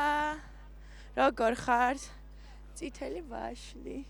როგორ ხართ აბა? ვაიმე რა საყვარელი და ლამაზი ქალბატონები შეკრებილან, მეც ესე მოგისკუპტებით რამდენ. ძალიან დიდი მადლობა. ახლა მომიყევით თქვენ რა სურვილები გაქვთ წინა საახალწლოდ? რა სისურვებდით ყველაზე მეტად? კარგ საჩუქრებ ყველაზე მეტად. ვისგან ელოდებით საჩუქარს? მეუღლისგან. რა სინატრებდით, თქვენ სხვა ჩაგვეწერებით? ვინატრებდი სიმშვიდეს, საქართველოს გაზლიერებას, წინსვლას, ადამიანების ღიმილის სახეზე. აბა პატარა ბიჭი თუ გვეტყვის, რა სინატრებდა წინა საახალწლოდ? გაქვს ერთი რამე განსაკუთრებული სურვილი? არა. კი მაქვს. მინდა და რო ფეხბურთში თასი მომეგო. და ვერ მოიგე? არა უშავს, ხო გჯერა რომ სხვა დროს კიდევ გაქვს დიდი შანსი რომ მოიგო. კი. აუცილებლად უნდა გჯეროდეს. დარდღილი. კარგად. ჩვენ სანამ შემდეგ რესპონდენტებთან მივალთ, რა თქმა უნდა საიდუმლო დავტოვებ ოღონდ ვინ დგას ახლა კამერის უკან, თუმცა ჩემი მეგობარი და კოლეგა ოპერატორის სურვილს გაგანდავთ თქვენს 2026-ში უნდა რომ წავიდეს ბერლინში. ხო ესეა? კიო, თვალები გაუნათ და რა გჭირდებათ თქვენ პირადად კარგი ცხოვრებისთვის? ერთი რო გამოვარჩიოთ რამე ერთი სურვილი. რა თქმა უნდა ეს ცხოვრება როგორია იცი ადამიანის მიხედვით წვალებადია, მაგრამ თავისუფლება. ხო, ცოტას ყველა ვწვალოთ. თავისუფლება და მშვიდობა. რა გაქვთ ერთი განსაკუთრებული სურვილი? სურვილი რაფერი, ბევრი რამეა. აი ერთი მაინც გამორჩეული. ნუ ოჯახი მყავდით კმაყოფილი და.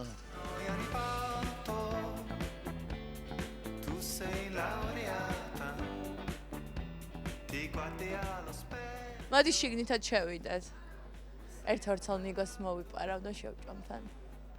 გამარჯობა, როგორ ხართ? აბა თქვენ როგორ გიხდებათ ეს წითელი ქუდი? ძალიან ლამაზი ხართ და თან მოგვიყევით. ახლა თქვენ რა გაქვთ ერთი განსაკუთრებული სურვილი საახალწლოდ? რა სინატრებდით? ყველაფერს ვინატრებდი. ჯანმრთელობას პირველ რიგში. ჯანმრთელობას და მე რა ვიცი, ყველაფერი რაც საჭირო ახალ წლისთვის იმას ვინატრებდი. მე მჯერა და იმედი მაქვს რომ ყველაფერი აგისრულდებათ. დიდი მადლობა. ერთი ცალი ნიკოზი უნდა მოგპაროთ. მადლობა. რა ლამაზია ნახე უბრალოდ. მე ძალიან დიდი არა მიკროფონს მოგცემ და ისე თქვით გეხვეწებ თორე არ დამიჯერებენ ამ კომპლიმენტს. მიკროფონში უნდა გაიმეოროთ თქო რა. ლამაზი ხარ თქვენს და ამიტომ ლამაზ გაწვდით ყველაფერს. შეხედე რა ლამაზია. ძალიან დიდი მადლობა. აბა თქვენ მოგვიყევით მაშინ რახან ესე ჩაგვერთეთ პოზიტიურად თან და ასე საყვალოდ მოგვიყევით რა არის თქვენი საახალწლო სურვილი? რა სინატრებდით ყველაზე უფრო? ჩემი სურვილი არის მსოფლიოში დაბოდეს მშვიდობა და მშვიდობა. და თქვენისგან ლამაზი გეღვიები ვარ რადიოდან ლაღად. აი ეს არის ჩემი სურვილი. და კიდევ ერთი ძალიან მნიშვნელოვანი ატრიბუტი წინა საახალწლოდ, კერძო საახალწლოდ დავინახე და თქვენს გაჩვენებთ, ეს არის რა თქმა უნდა ჩიჩილაკი, რომელიც ტრადიციის მიხედვით ტკბილეულით ფორმდება ნაძვის ხესთან ერთად.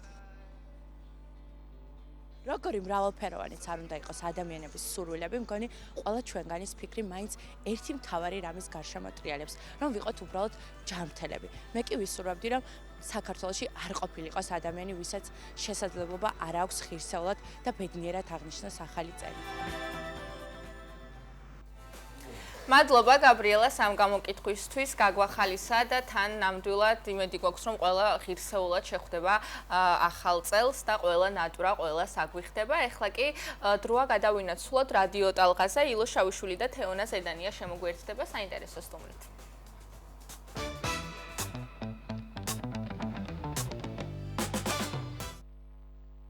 მოძებნა და გააჩერე ბათუმი FM 104.5 ქობულეთი FM 96 და 1 ქედა FM 106 და 1 შუახევი FM 106 ხულო FM 104 და 1 რადიო აჭარა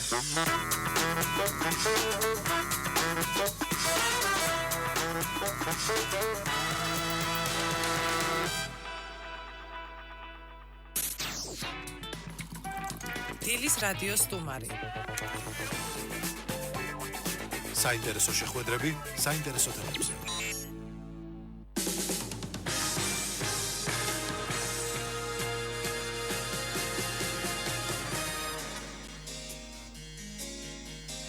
მშვიდობისა მივესალმებით რადიო მსმენელს კიდევ ერთხელ ტელემაყურებლას დღეს პირველად წარმატებებს გისურვებთ ყველას.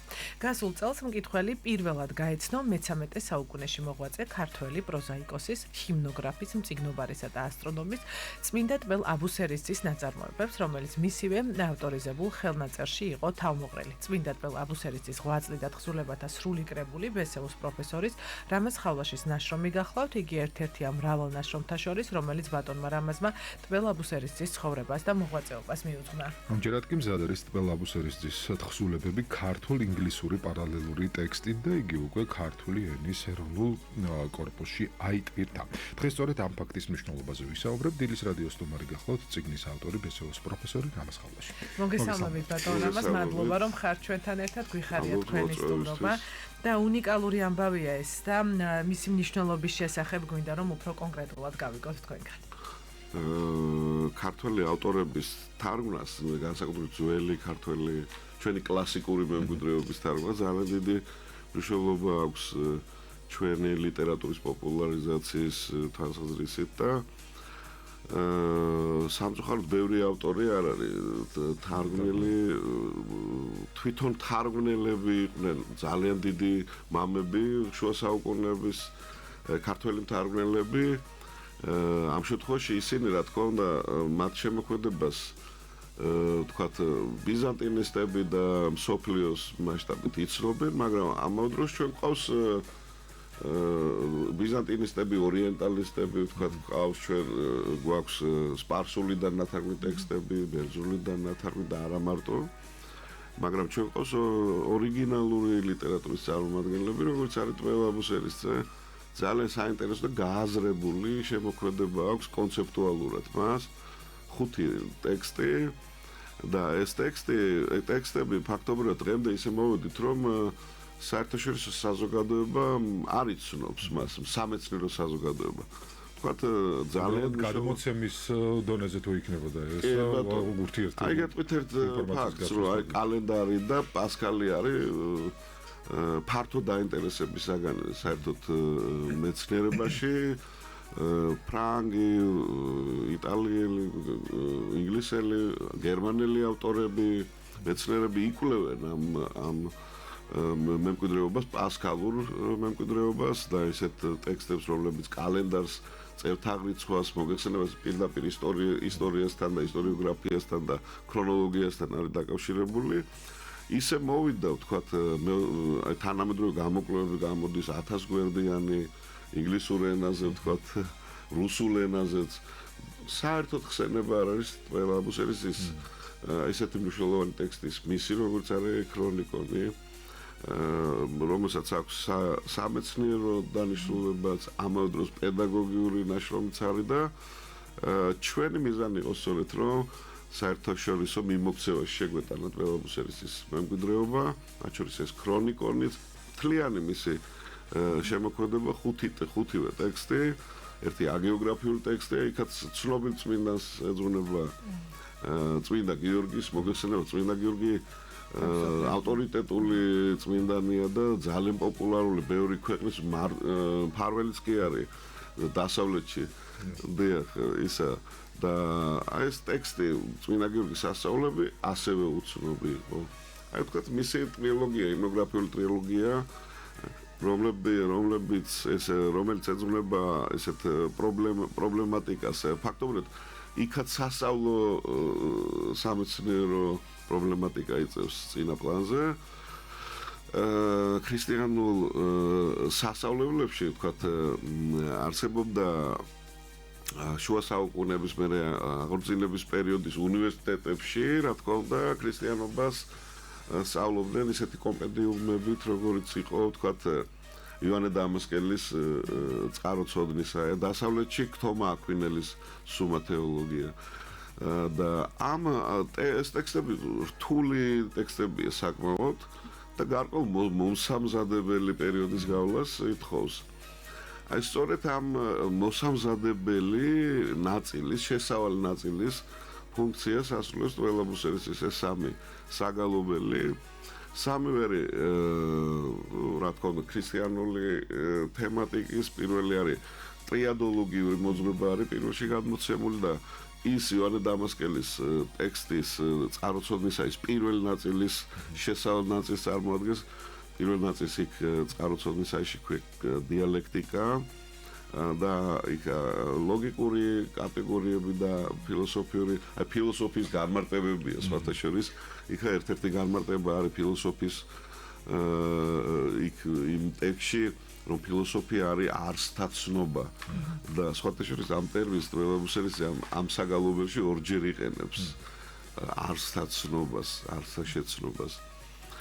და მეორე ტექსტი არის ეს საგალობელი გახავთ ანტიერეტიკული შინაარსის ერესები მოგეხსენებათ დასავლეთის აღმოსავლეთის ეკლესიაში ყვაოდა პირდაპირ ერეტიკული მიმდინარეობები, იმიტომ რომ აქ ადგილობრივი კულტები იყო ძალიან ძლიერი და მათთან სინთეზის შედეგად წარმოიშვა რაღაც არაორთოდოქსული მიმდინარეობები, 100-მდე ერესი იყო, მათ შორის ისლამის განიხილებოდა ერესებში, ქრისტიანულ ერესებში სხვათა შორის და ტველაბუსერიციც ახსენებს იქ მოჰმედს ამ ანტიერეტიკულ საგალობელში.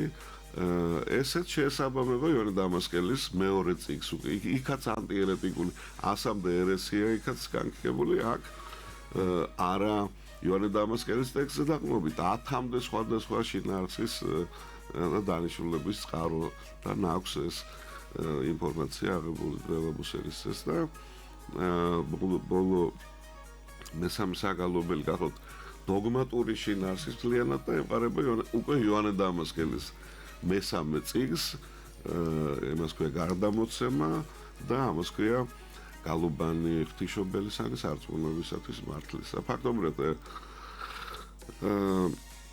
ივანე დამასკელის ციტატებზე და პარაფრაზებზე აგებული ეს ტექსტები. რთული სამუშაოა ეს ძალიან. ეს არის ახლა იმიტომ თარგმანი არის ამათი სრულიად სხვადასხვა დანიშნულების ჟანრის, შინაარსის ტექსტები ამათი თარგმნა სპეციფიკური და ამათი თარგმნა იყო ძალიან დიდ სირთულესთან დაკავშირებული. ჩვენს პროექტში ავიყვანეთ ბათუმის სახელმწიფო უნივერსიტეტის ასოცირებული პროფესორი ხათუნა თავდგირიძე, რომელიც არის გამოცილი თარგმნელი ტრანსლატოლოგი და მოგესალმებით ტრანსლატოლოგიის ცენტრიც აქვს მას ბათუმის სახელმწიფო უნივერსიტეტში. და ჩვენ ერთობლივად რა თქმა უნდა ის ძირითადად თარგმნელი თვითონ იყო, მაგრამ აქ იყო საუბარი იმაზე, რომ ეს თარგმანი ყოფილიყო აუცილებლად ინტერტექსტოლოგიური, ანუ თქვათ იქ ციტატები თუ არის, თქვათ ივანე დამასკელის თუ წმინდა წერილიდან თუ არიოპაგიტიკიდან და ასე შემდეგ ეს ციტატები ისე უნდა თარგმნილიყო ინგლისურ ენაზე, რომ ანალოგიური, თქვათ ასოციაცია, თქვათ ანალოგიური განცდა მკითხველს, პროფესიონალ მკითხველს, იქაც ინგლისურ ტექსტში გაცნობის შემთხვევაშიც უნდა შექმნოდა ასეთი შთაბეჭდილება. მან უნდა ესე იგი, ამიტომ ჩვენ ძალიან აქტიურად ვიმუშავეთ ამ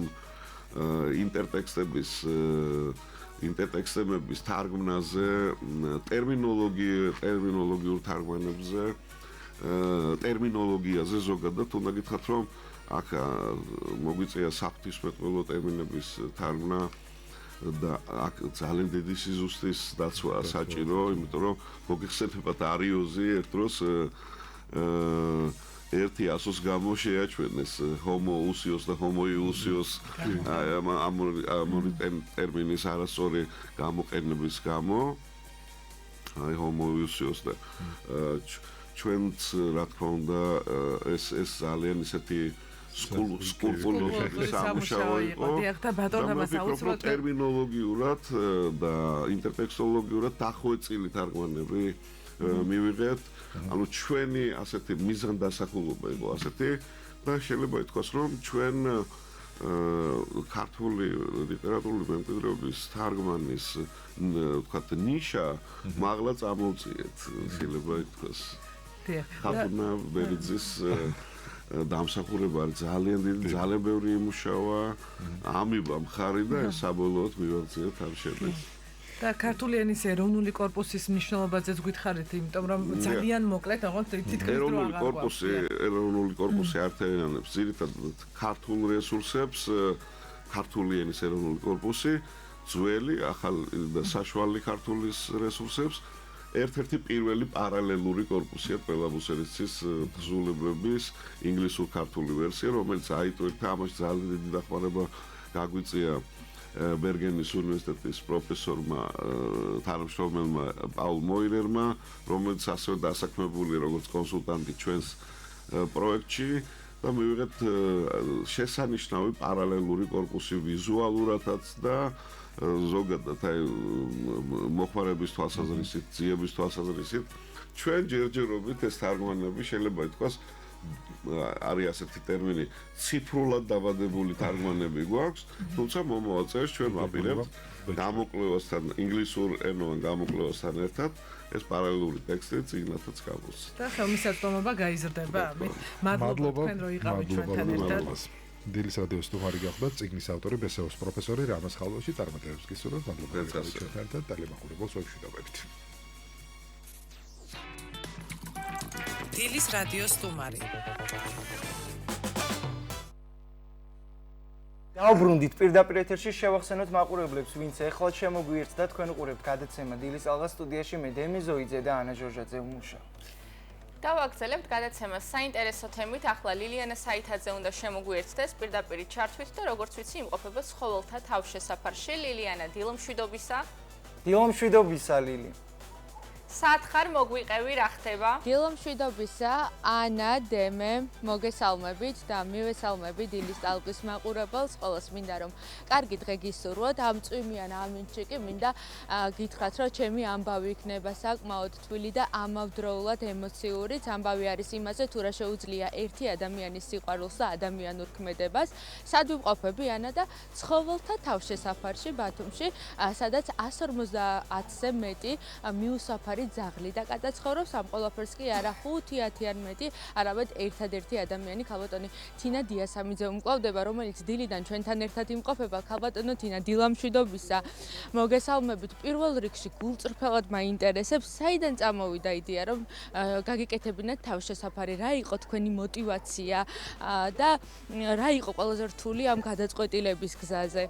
ყველაზე რთული გადაწყვეტილება იმან მიმაღებია, რომ ქუჩაში ძალიან ბევრი გაუბედურებულ ძაღლს ვხედავდი და ამიტომ გადავწყვიტე, რომ მხოლოდ ქუჩაში გამოკვება არ შველოდა და ასევე მკურნალობა და მომეძიებია მიწა და ამაშენებია აი ასეთი თავშესაფარი, ეს არ არის ახლა როგორც თავშესაფარს შეეფერება, მაგრამ ჩემთვის ეს უფრო დიდია, იმიტომ რომ ესენი არიან დაცული, გარემოსთან ურთიერთობა არ აქვთ, აი მოსახლეობასთან, ქუჩასთან ურთიერთობა არ აქვთ და ისინი მთელი ცხოვრების მანძილზე იქნებიან აქ დაცულები.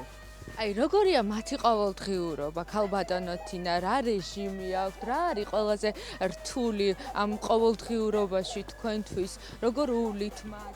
მოგვიყევით ამის შესახებ უფრო ნუ ხალხის ჩართულობა რო იყოს რთული არ იქნება. ერთადერთი ის არის რომ ჩვენი პირველი შემოსვლა არის unboxing-ი, ყოველთვის გვაქვს ლაივი ჩართული, ვაკეთებთ unboxing-ს, რა შემოვიტანეთ, რა პროდუქტი, რა მედიკამენტები, შემდეგ ვამოწმებთ ძაღლებს, ნუ რამე არ გამოგვეპაროს, რომ სასწრაფოდ გადავიყვანოთ კლინიკაში, შემდეგ დალაგება, მათი გამოკვება და ასევე საჭმლის გაკეთება. 2023 წელს დაარსდა თავშესაფარი. თითქოს 2 წელზე მეტია, რაც უკვე არსებობს და იფიქრებდი თუ არა მაშინ, რომ 2 წლის შემდეგ 150-ზე მეტი ბინადარი ეყოლებოდა თავშესაფარი? არა. მე ეს ჩემი 34 ცუგა, რომელიც ქუჩაში ვიპოვე, ამათთვის ავაშენე ეს თავშესაფარი და შემდეგ ცხოველდამცველების თხოვნით თუ რაღაც, შემოვიყვანე და ამითავდა ზუსტად 157 ძაღლი და კატა. ქალბატონო თინა, ახსენეთ 34 ცუგა, რომელიც იპოვეთ ქუჩაში. რა იმის ისტორია იყო ამბავი თუ როგორ რამე მოხდა ის კონკრეტული ამბავი, რის გამოც გადაწყვიტეთ რომ თავშესაფარი გაგეკეთებინათ, რადგან ცუგა ახსენეთ? კი ნამდვილად, იმიტომ რომ ურნებთან უპოულობდი ლეკვებს, ასევე ქუჩაში უპოულობდი ნავარიევ ძაღლებს, რომლებსაც ყურადღება არ მიაქციეს. ყველას თავისი ერთი და იგივე იგი აქვს, წარსული აქვს აქ ყველა ძაღლს. ყველა არის ტრავმირებული, შემოყვანილი, ყველა ლეკვი არის ადამიანიდან მიტოვებული. ყველა ლეკვი არის ადამიანიდან მიტოვებული და ასევე ძაღლების ყველა არის ოჯახებიდან გამოყოფილი. ყველას ერთი ისტორია აქვს.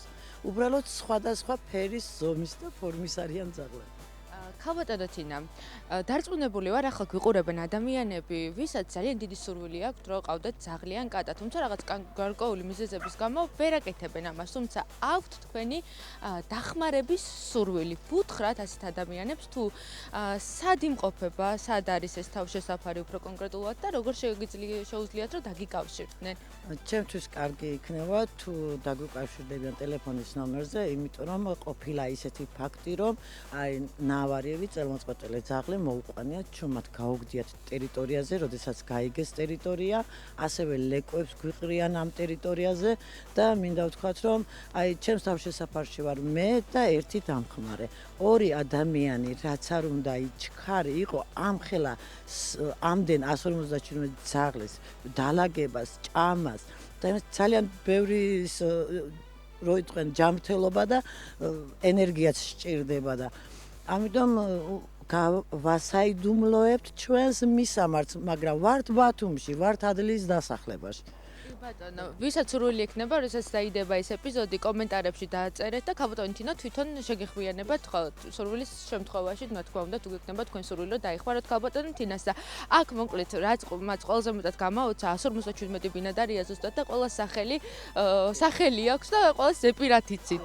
ახლა ვინ არის ჩვენთან ერთად? ეს არის ჯეკო, პატრონს უნდა დაეძინებია, ეს ჩვენი ჯეკო და ჩვენ გავუკეთეთ შემდეგ ორი ოპერაცია, არ ვიყვანეთ და უკვე 7 თვეა ჩვენთან არის. თქვენგან აყვანა თუ ხდება ცხოველებისა, ვისაც სურვილი აქვს რომ აიყვანოს, როგორ ხდება ეს პროცესი?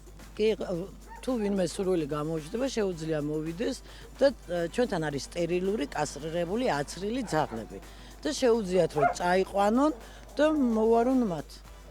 კი ბატონო და ქალბატონი თინა მინდა იმ ადამიანებს მიმართოთ იმედია რომ ესეთი ადამიანები ჩვენ საზოგადოებაში არ არიან ბევრი, თუმცა არიან ვინც ფიქრობენ რომ მიუსაფარი ძაღლები დღეს მაინც არ არის დიდი პრობლემა. რას ეთყოდით ასეთ ადამიანებს? მიუსაფარი ძაღლები, მიუსაფარი ცხოველები, კატები, ძაღლები. მიუსაფარი ცხოველების მიმართ არის სტერილიზაცია, კასტრაცია სახელმწიფო რომელიც აკეთებს. და ასევე არც ერთი ძაღლი არ უნდა იყოს ქუჩაში. მაგრამ რადგან არსებობენ მოსახლეობა, რომლებიც აყავთ პატარა ლეკვები და შემდეგ ქუჩაში უშვებენ, ამისთვის ვართ ცხოველდამცველები, რომლებიც ვზრუნავთ, მაგრამ ძალიან ცოტანი ვართ, იმიტომ რომ ძალიან ბევრი ძაღლი არის ქუჩაში გამოგდებული და კარგი იქნება რომ იყოს თავშესაფარი, დიდი თავშესაფარი და ერთ სივრცეში, ერთ ტერიტორიაზე იყოს ეს ქუჩის მიუსაფარი ძაღლები. კი ბატონო, დაი მართლა გულწრფელად მაინტერესებს, როგორ ახერხებთ, როგორ მოახერხეთ მარტომ ერთმა ადამიანმა ამხელა თავშესაფრის გაკეთება. თქვენ მითხარით, სანამ ეთერში შევიდოდით, რომ ეს ყველაფერი არა თუ სხვისი, არამედ საკუთარი ხელებით ააშენეთ. როგორ მოახერხეთ, აი როგორ ნახეთ თქვენში ის ძალა? სისასტიკეს რო ვერ ვუმკლავდებოდი.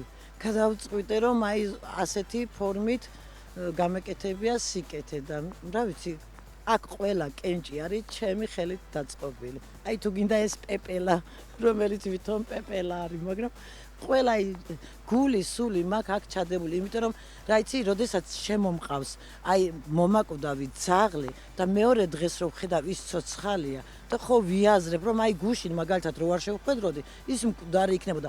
ჩემთვის არის ეს რაღაცა დიდი სტიმული და უფრო მეტის და მეტის კარგი საქმის კეთება მინდა და რა ვიცი. რა უნდა გაკეთდეს ბოლო კითხვას დაგისვამთ და გამშვიდობები მაყურებელს როგორ ფიქრობთ რა უნდა შეიცვალოს ჩვენ საზოგადოებაში რა უნდა გაკეთდეს რომ ამდენი თავშესაფრის ასეთი ტიპის თავშესაფრების საჭიროება აღარ იყოს სტერილიზაცია, კასტრაცია, აიგრძალოს გამრავლება, კერძოდ ჯიშიანი ძაღლების მეტისი მოდის სიტყვა მეტისი ნიშნავს ჯიშიანი ძაღლის და ქუჩის ძაღლის შეჯვარებით ხდება მეტისი.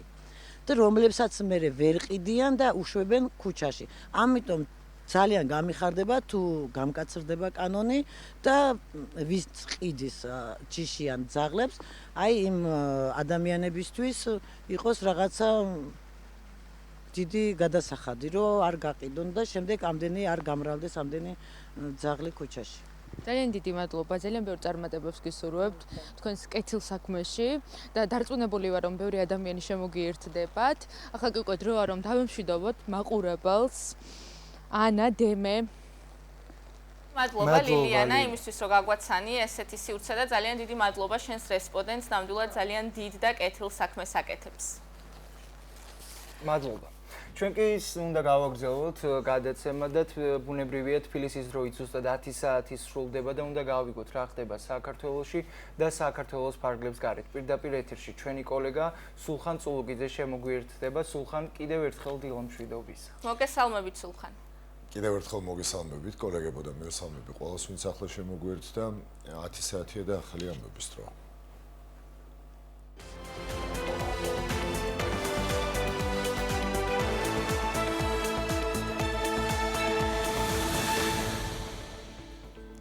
საქართველოს პრემიერ-მინისტრის ირაკლი კობახიძის მიმართვის საფუძველზე საქართველოს პარლამენტმა მოამზადა კანონის პროექტი, რომლის მიხედვითაც 2026 წლიდან ამნისტია ცხადება სხვადასხვა სამართალდარღვევის გამო მოქალაქეებისთვის სხვადასხვა ვადით ჩამორთმეულ მართვის მოწმობებზე.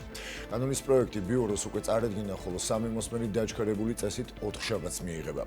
ამნისტია შეეხება ყველას გარდა მძიმე ნარკოდანაშაულში ბრალდებულებისა, რაც დიდი ოდენობით ნარკოტიკული საშუალებების შეძენა შენახვა გასაღებას გულისხმობს. ამნისტია ასევე არ შეეხება იმ ავტოსაგზაოს შემთხვევის მძღოლს, რომელსაც ადამიანის გარდაცვალება მოჰყვა. ამნისტიის კანონპროექტს საქართველოს პარლამენტს განსახილულად იურიდიულ საკითხთა კომიტეტის ხელმძღვანელი არჩილ გორდულაძე წარმოადგენს. პარლამენტში უკვე ინიცირებულია და 16 დეკემბრის რიგარის შესყდომაზე განსახილულად გავა ფრაქცია საქართველოსთვის ინიციატივა, რომელიც დროებით საგამოძიებო კომისიის შექმნეს და აღნიშნული კომისიის მიერ 2024 წლის ნოემბერი-დეკემბრის საპროტესტო აქციების დროს სამართალდამცავი ორგანოების მხრიდან მანიფესტაციების დაშლის ლეგიტიმურობისა და გამოყენებული სპეციალური საშუალებების კანონიერების შესწავლას ითვალისწინებს. პარლამენტის რეგლამენტის მიხედვით საგამოძიებო კომისიის შექმნის საკითხი ბიურომ უახლოესი პლენარული სხდომის დღის წესრიგში უნდა ასახოს. კომისიის შექმნის გადაწყვეტილებას კი 50 დეპუტატის მხარდაჭერა სჭირდება. როგორც ფრაქცია საქართველოსთვის განმარტავს საზოგადოებაში არსებობის მაღალი ლეგიტიმური ეჭვი და შეშფოთება იმასთან დაკავშირებით, რომ 2024 წლის ნოემბერ-დეკემბერში საქართველოში შეკრებებებისა და მანიფესტაციების შესაძყვეტად სამართალდამცველი ორგანოების მხრიდან ძალის გამოყენებისას დაირღვა როგორც კანონმდებლობის მოთხოვნები, ისე საერთაშორისო სტანდარტი, რის შედეგადაც შესაძლოა ზიანი მიადგა ადამიანის სიცოცხლესა და ჯანმრთელობას. სრულწლოვნის მიერ წინასწარის შეცნობით არასრულწოვნის დანაშაულის ჩადენაში ჩაბმა სისხლის სამართლის კოდექსით გათვალისწინებული ყველა შესაბამისი დანაშაულისთვის პასუხისმგებლობის დამამძიმებელი გარემოება იქნება. დამამძიმებელი გარემოება ხდება სრულწლოვნის მიერ დანაშაულის ჩადენაში წინასწარის შეცნობით, არასრულწლოვანთან ერთად თანამონაწილის ან თანაამსრულებლის სახით მონაწილეობა. შესაბამისი საკანონმდებლო ცვლილებები პარლამენტს უკვე წარედგინა და მას დაჩქარებული წესით განიხილავენ.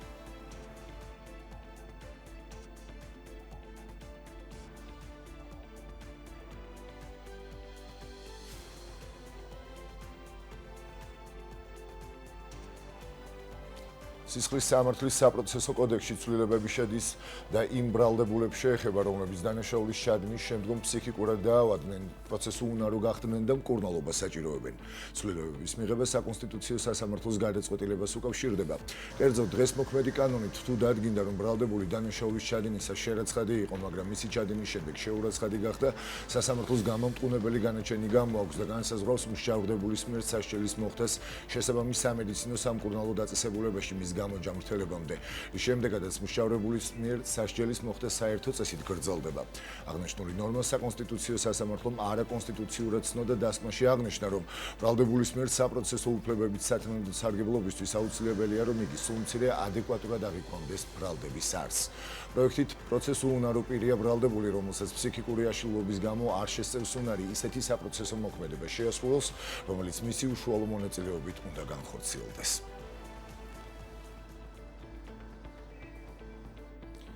ევროპელი ლიდერები უკრაინაში მშვიდობის მიღწევის მიზნით მოლაპარაკებების შესახებ ერთობლივ განცხადებას ავრცელებენ. განცხადებაში ლიდერები მიესალმებიან მნიშვნელოვან პროგრესს პრეზიდენტ ტრამპის ძალისხმევის ფარგლებში, რაც მიზნად ისახავს უკრაინაში სამართლიანი და ხანგრძლივი მშვიდობის უზრუნველყოფას. ისინი ასევე მიესალმებიან პრეზიდენტ ზელენსკისა და პრეზიდენტ ტრამპის გუნდებს შორის, აგრეთვე ევროპულ გუნდებს შორის ბოლო დღეებისა და კვირების განმავლობაში მჭიდრო მუშაობას. ისინი თანხმდებიან, რომ პრეზიდენტ ტრამპთან და პრეზიდენტ ზელენსკისთან ითანამშრომლონ ხანგრძლივი მშვიდობის მისაღწევად, რომელიც უკრაინის სუვერენიტეტსა და ევროპის უსაფრთხოებას დაიცავს.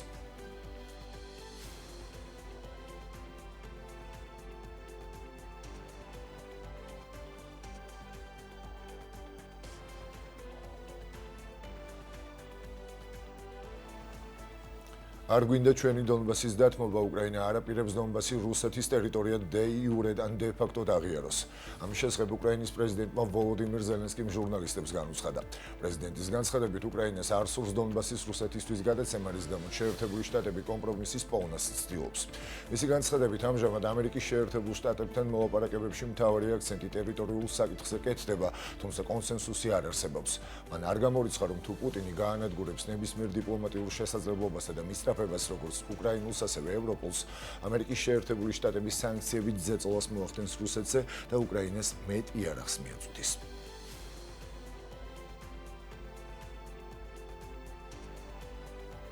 გამომგონებელთა და მკვლევართა კონკურსის ლეონარდო და ვინჩის გამარჯვებულების დაჯილდოების ცერემონია გაიმართა, მაშინ მონაწილეობას საქართველოს განათლების მეცნიერებისა და ახალგაზრდობის მინისტრმა მიიღო. გივი მიქანიძემ შოთა რუსთაველის საქართველოს ეროვნული სამეცნიერო ფონდის გენერალურ დირექტორთან ერთად კონკურსის გრან-პრის მფლობელი და პირველ ადგილზე გასული პროექტის მონაწილეების სიგელებითა და პრიზებით დააჯილდოვა. კონკურსი ლეონარდო და ვინჩის შოთა რუსთაველის ეროვნული სამეცნიერო ფონდის ორგანიზებით ჩატარდა.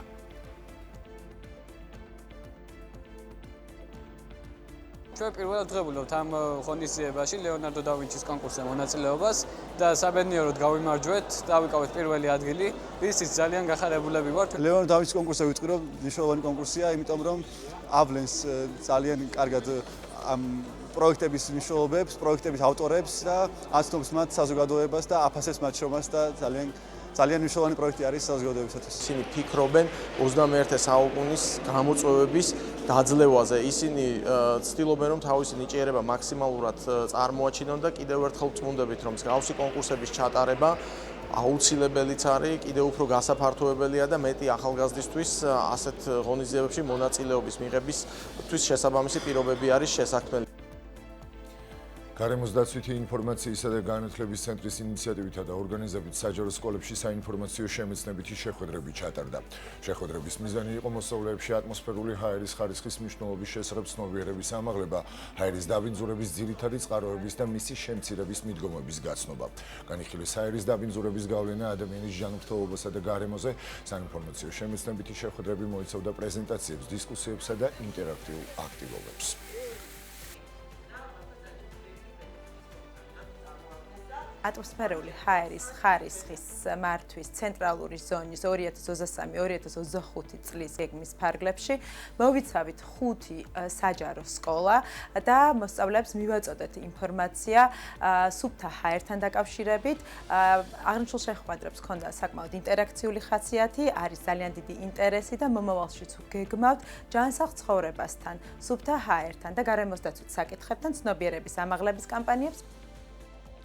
ბათუმის დრამატულ თეატრში ანსამბლ ქართული ხმების ახალი თაობის კონცერტი გაიმართა. წარმოდგენილი იყო როგორც ტრადიციული სიმღერები, ისევე ახალი რეპერტუარი. კონცერტი მიეძღვნა ქართული ხმების იმ თაობას, რომლებიც წლების განმავლობაში ქმნიდნენ და ამდიდრებდნენ ქართულ საესტრადო მუსიკას. კონცერტი მიზნად ისახავს ქართული ტრადიციული პოლიფონიური ქალაქური და ხალხური სიმღერების დაცვას, განვითარებას და მომავალ თაობაში პოპულარიზაციციას.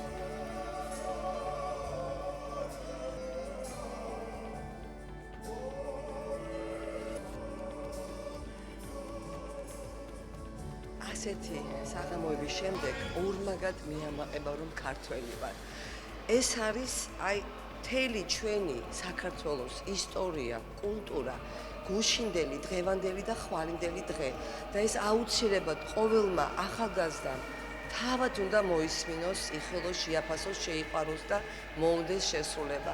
ახალგაზრდა თაობის ქართული ხმების კონცერტი მიეძღვნა წინა თაობას, რომლებმაც გაიხსენეს ძალიან დიდი სიყვარულით ის ადამიანები, ვინც კვალი დატოვა საერთოდ ქართულ შემოქმედებაზე, საესტრადო შემოქმედებაზე და ეს არის აი განუმეორებელი მუხტი, რომელიც მოდიოდა და გადაედო მთელს მსმენელს და საზოგადოებას და მე ვფიქრობ, რომ ესეთი საღამოები ამდიდრებს სულიერად ადამიანებს და მე ვისურვებდი, რა თქმა უნდა, რომ კიდევ გავაგრძელოთ და იყოს აი ეს უწყვეტი, ასე ვთქვათ, საკონცერტო სეზონი. განსაკუთრებული კუთხეა ჩვენთვის აჭარა, ბათუმი, ქობულეთი ეს მხარე, იმიტომ რომ ძალიან ბევრი მეგობარი, ძალიან ბევრი ახლობელი, ნათესავი, ნათლული და ასე შემდეგ გვაკავშირებს ამ კუთხეს და ამ მხარეს და მუსიკალურადაც ძალიან დამოკიდებულები ვართ ამ კუთხეზე.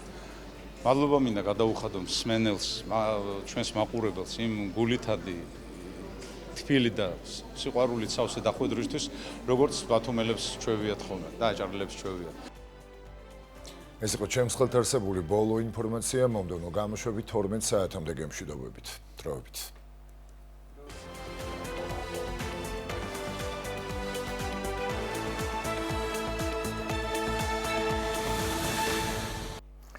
დავბრუნდით პირდაპირეთერში და შევახსენოთ მაყურებლებს, ვინც ახლა შემოგვიერთდა და თქვენ უყურებთ გადაცემის დაღას სტუდიაში მე დემე ზოიძე და ანა ჟოჟაძე ვმუშაობთ. ეხლა კი ვნახოთ გადაცემის დასკვნითი ნაწილის ანონსი და მალე დავბრუნდებით.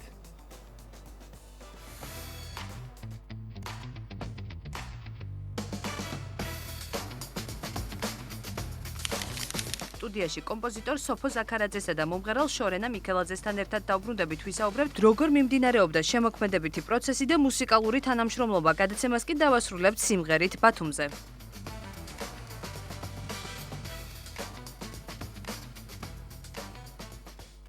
და როგორც ანონსიდან შეიტყვეთ, მუსიკალურად ვაგრძელებთ გადაცემას. კი, ნამდვილად, ჩვენი ქალაქი ბათუმი არაერთი არტისტის მუზა გამختარა და არაერთი სიმღერა დაწერილა, რომელიც სხვადასხვა თაობის ემოციას აერთიანებს.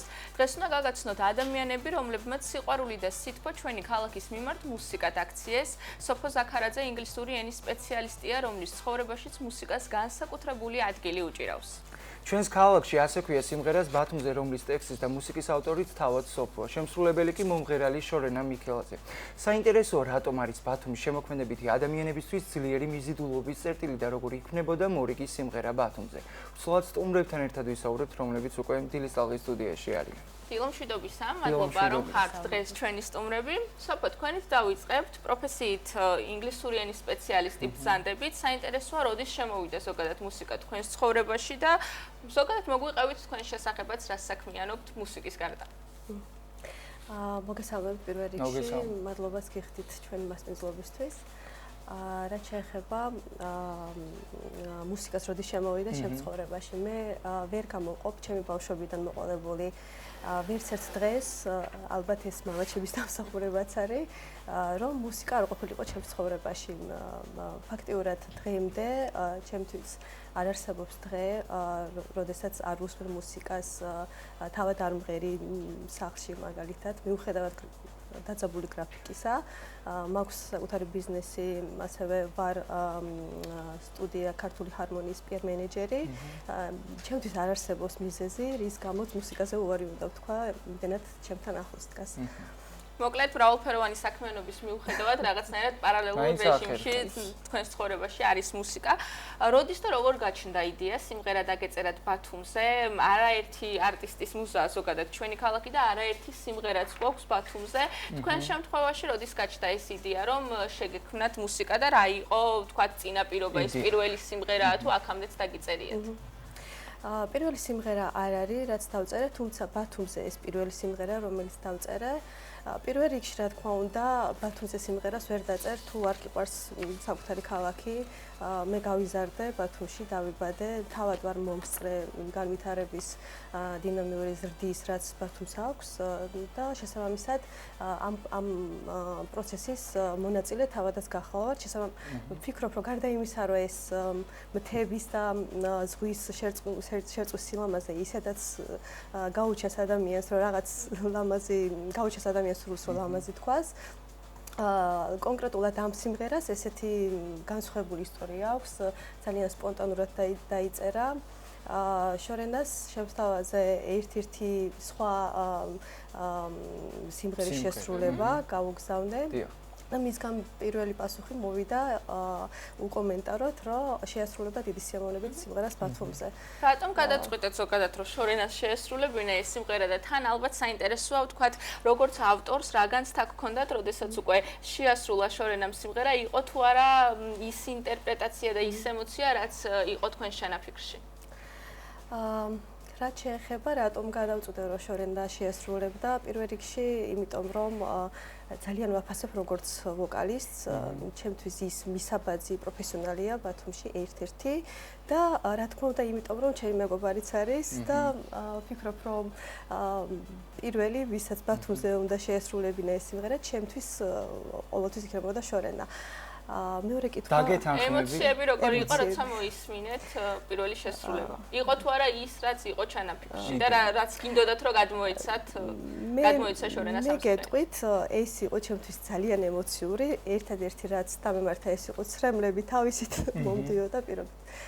რაც შეეხება ემოციას გადმოსცა თუ არა ის, დიახ, იმაზე მეტად ვიდრე ამას პირობითად ველოდი ან ჩემს. ანუ გაამართლა თქვენი ემოციები და თქვენი მოლოდინიც კი. მოკლედ შორენას ალბათ ჩვენი მაყურებელი გაიხსენებს, ვინც ვერ გაიხსენებს, ალბათ იცნობს, კიდეც ბევრი პროექტის, მუსიკალური პროექტის მონაწილეა შორენა და მე აუცილებლად მინდა უთხრა რომ კიდევ ჩაერთოს მსგავს პროექტებში და უფრო აქტიური გახდი, რადგან ჩვენ მეგობრობთ კადრის მიღված უთხრათ მაყურებელს და მოკლედ ჩორენა დავიწყოთ თავიდან და გითხარი ეხლა შენი გადმოსახედიდან როგორ მოხდა ამ სიმღერის შერჩევა, როგორ მოირგე, როგორ იყო მუშაობის პროცესი და ასე შემდეგ. მოგესალმებით პირველ რიგში, დიდი მადლობა გადაცემაში მოწვევებისთვის. როგორც სოფომ აღნიშნა, ერთ მშვენიერ დღეს მომასმენინა ეს სიმღერა. კი.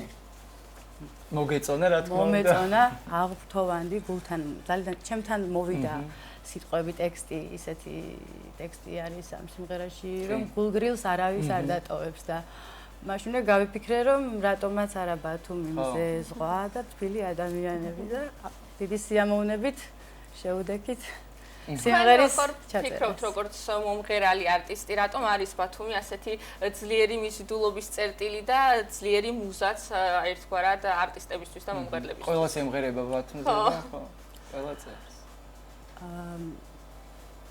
როცა გათენდება ზოგადად ყოველი დილა ბათუმში, ან სუსხიანია, ან მზიანია, ზაფხულში მით უმეტეს ზღვა, პალმები და ჩემი აზრით ხელოვან ადამიანს ხო ეს თავისით მოდის მუზა რომ დაიწეროს რამე კარგი შეიქმნას თვითონ გარემო ალბათ ხო ისეთი სტილი. ეხლა მოგვიყევი აი მუშაობის პროცესი როგორი იყო? კი მიუხედავად იმისა რომ მეგობრები ხართ, მეგობრების მიღმა სამსახურია ხო და მუშაობა. აი როგორი იყო? რაიმე პრეტენზიები ხო არ გქონდათ ერთმანეთთან? მოდი ეს შევცვალოთ, მოდი ის შევცვალოთ. აი იმაზე ხო არ კამათობდით თუნდაც ეს შიდა სამზარეულო რო გითხრათ. მარტო მუშაობის პროცესი არ იქნება კარგი თუ მეგობრობა ურთიერთგაგებათა ნდობა არ არის. სოფო მენდომე თავის სიმღერაზე გემრიელად ჩამახუტა და უნდა იყოს ურთიერთგაგება და რა ვიცი სამომავლოდაც ალბათ ეს ანუ პირველი ერთობლივი პროექტი იყო თქვენი.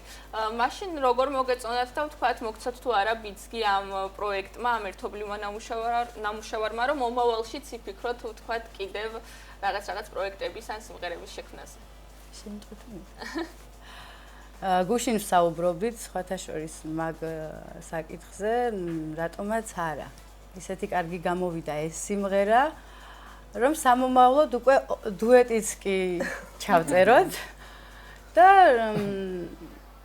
ჩვენს მსმენელს შევაყაროთ ჩვენი სიმღერები, ჩემი არა, უფრო მე შევასრულებ, სოფო შენ დაგვიწერე სიმღერა, ესეთი კარგი სიმღერები და სამომავლოდაც ვიმედოვნებ, რომ კარგ სიმღერებს შემოგთავაზებთ. და ასევე სანამ ჩვენი მაყურებელი ამ სიმღერას იხილავს პირდაპირ ეთერში, რა თქმა უნდა, შორენას შესრულებით, შორენა შენთან გადმოვალ ესეთ შეკითხვის სამომავლოდ როგორი გეგმები გაქვს, როგორც სოლო შემსრულებელი საინტერესო ეს მაყურებლისთვის. რადგან განებივრებული ვიყავ ჩვენგან პროექტებში მონაწილეობით და ასე შემდეგ და ბუნებრივია ეს კითხვაც უნდა დავსვი. პროექტებისგან ცოტა თავს ვიკავებ.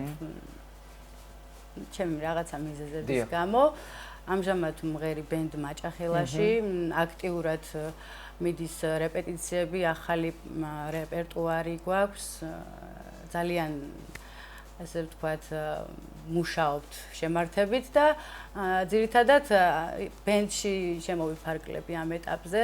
სხვა გეგმები. ბენდ მაჭახელას ჩვენ ველოდებით საახალწლო გადაცემაში უკვე გვაქვს შეთანხმება. ეს არ ვიცოდი. ეს მაყურებელი აუცილებლად იხილავს უკვე საახალწლო ეთერში. საახალწლო ეთერში 31 დეკემბერს, რომელიც რა თქმა უნდა ბუნებრივია გავა 9:30-დან 11-ის ნახევრამდე. მოკლედ, ეხლა უკვე დროა მუსიკალურ ტალღაზე გადავიდეს, დილის ტალღის მაყურებელი და გადავეწყოთ ყველამ ერთად ესე ვთქვათ, შორენა შეასრულებს. აი ამ სიმღერას, რაზეც საუბრობდით, შორენა მოვბრძანდით, აი აქეთ მიკროფონს მოგაწოდებთ.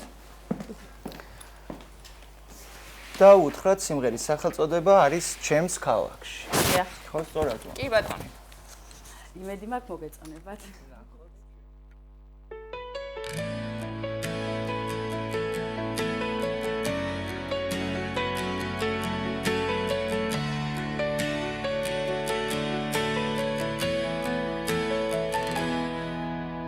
თოლიებს შავი ზღვის ნაპირებს საუსრულებს მზის დანაპირებს ის ფერად ადიდებს ლურჯს დაღებს ამ ქუჩებს და ამ ნაბიჯებს ვითვლი უთვალა ნამისწრებს ნაზარ რომ ეალერსება ხებს ვირტებს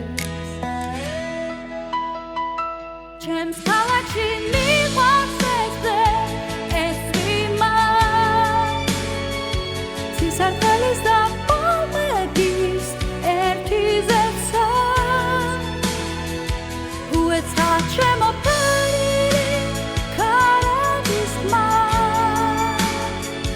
გული ვერ ბედა ვარო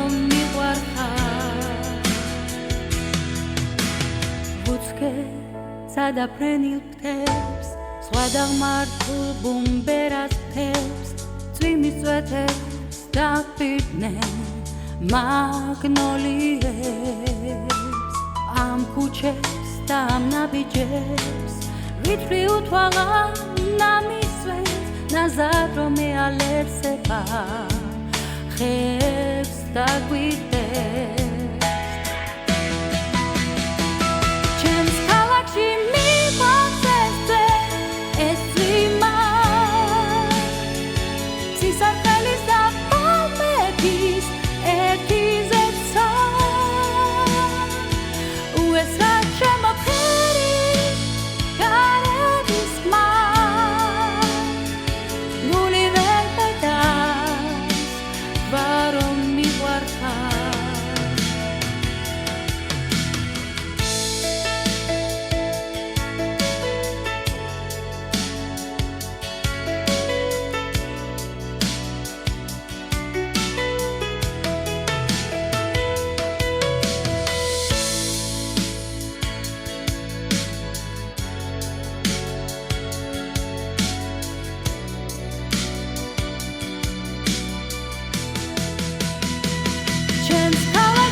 სისარგალის და პალმების ერთი ზეცა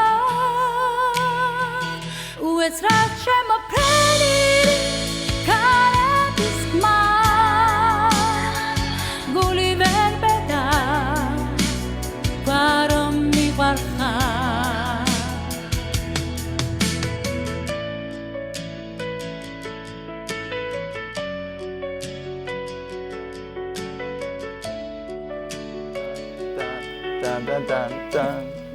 Bravo! მადლობა რომ ვიყავით დღევანდელი დილის წაღისტომები, ნამდვილად კარგი განწყობა შემოიტანეს, დადებითი კარგი ენერგია. სოფო საქარაძე და შორენა მიქელაძე იყვნენ დღეს ჩვენთან ერთად. საუბრობდით ახალ სიმღერა ბათუმზე. სახელწოდებით ჩემს ქალაქში. მოკლედ, ჩვენი საეთერო დრო ამოიწურა, უნდა დავემშვიდობოთ მაყურებლებს. ასეთი იყო დღევანდელი 16 დეკემბრის დილის წაღა სტუდიაში მე დემეზოიძე და ანა ჟორჟაძე ვმუშაობდით. ჩვენ, რა თქმა უნდა, ხვალამდე გემშვიდობებით, ხვალ ისევ 9:30-დან 11:30-მდე თქვენთან ერთად ვიქნებით. დროებით. მადლობა რომ გვიყურებთ.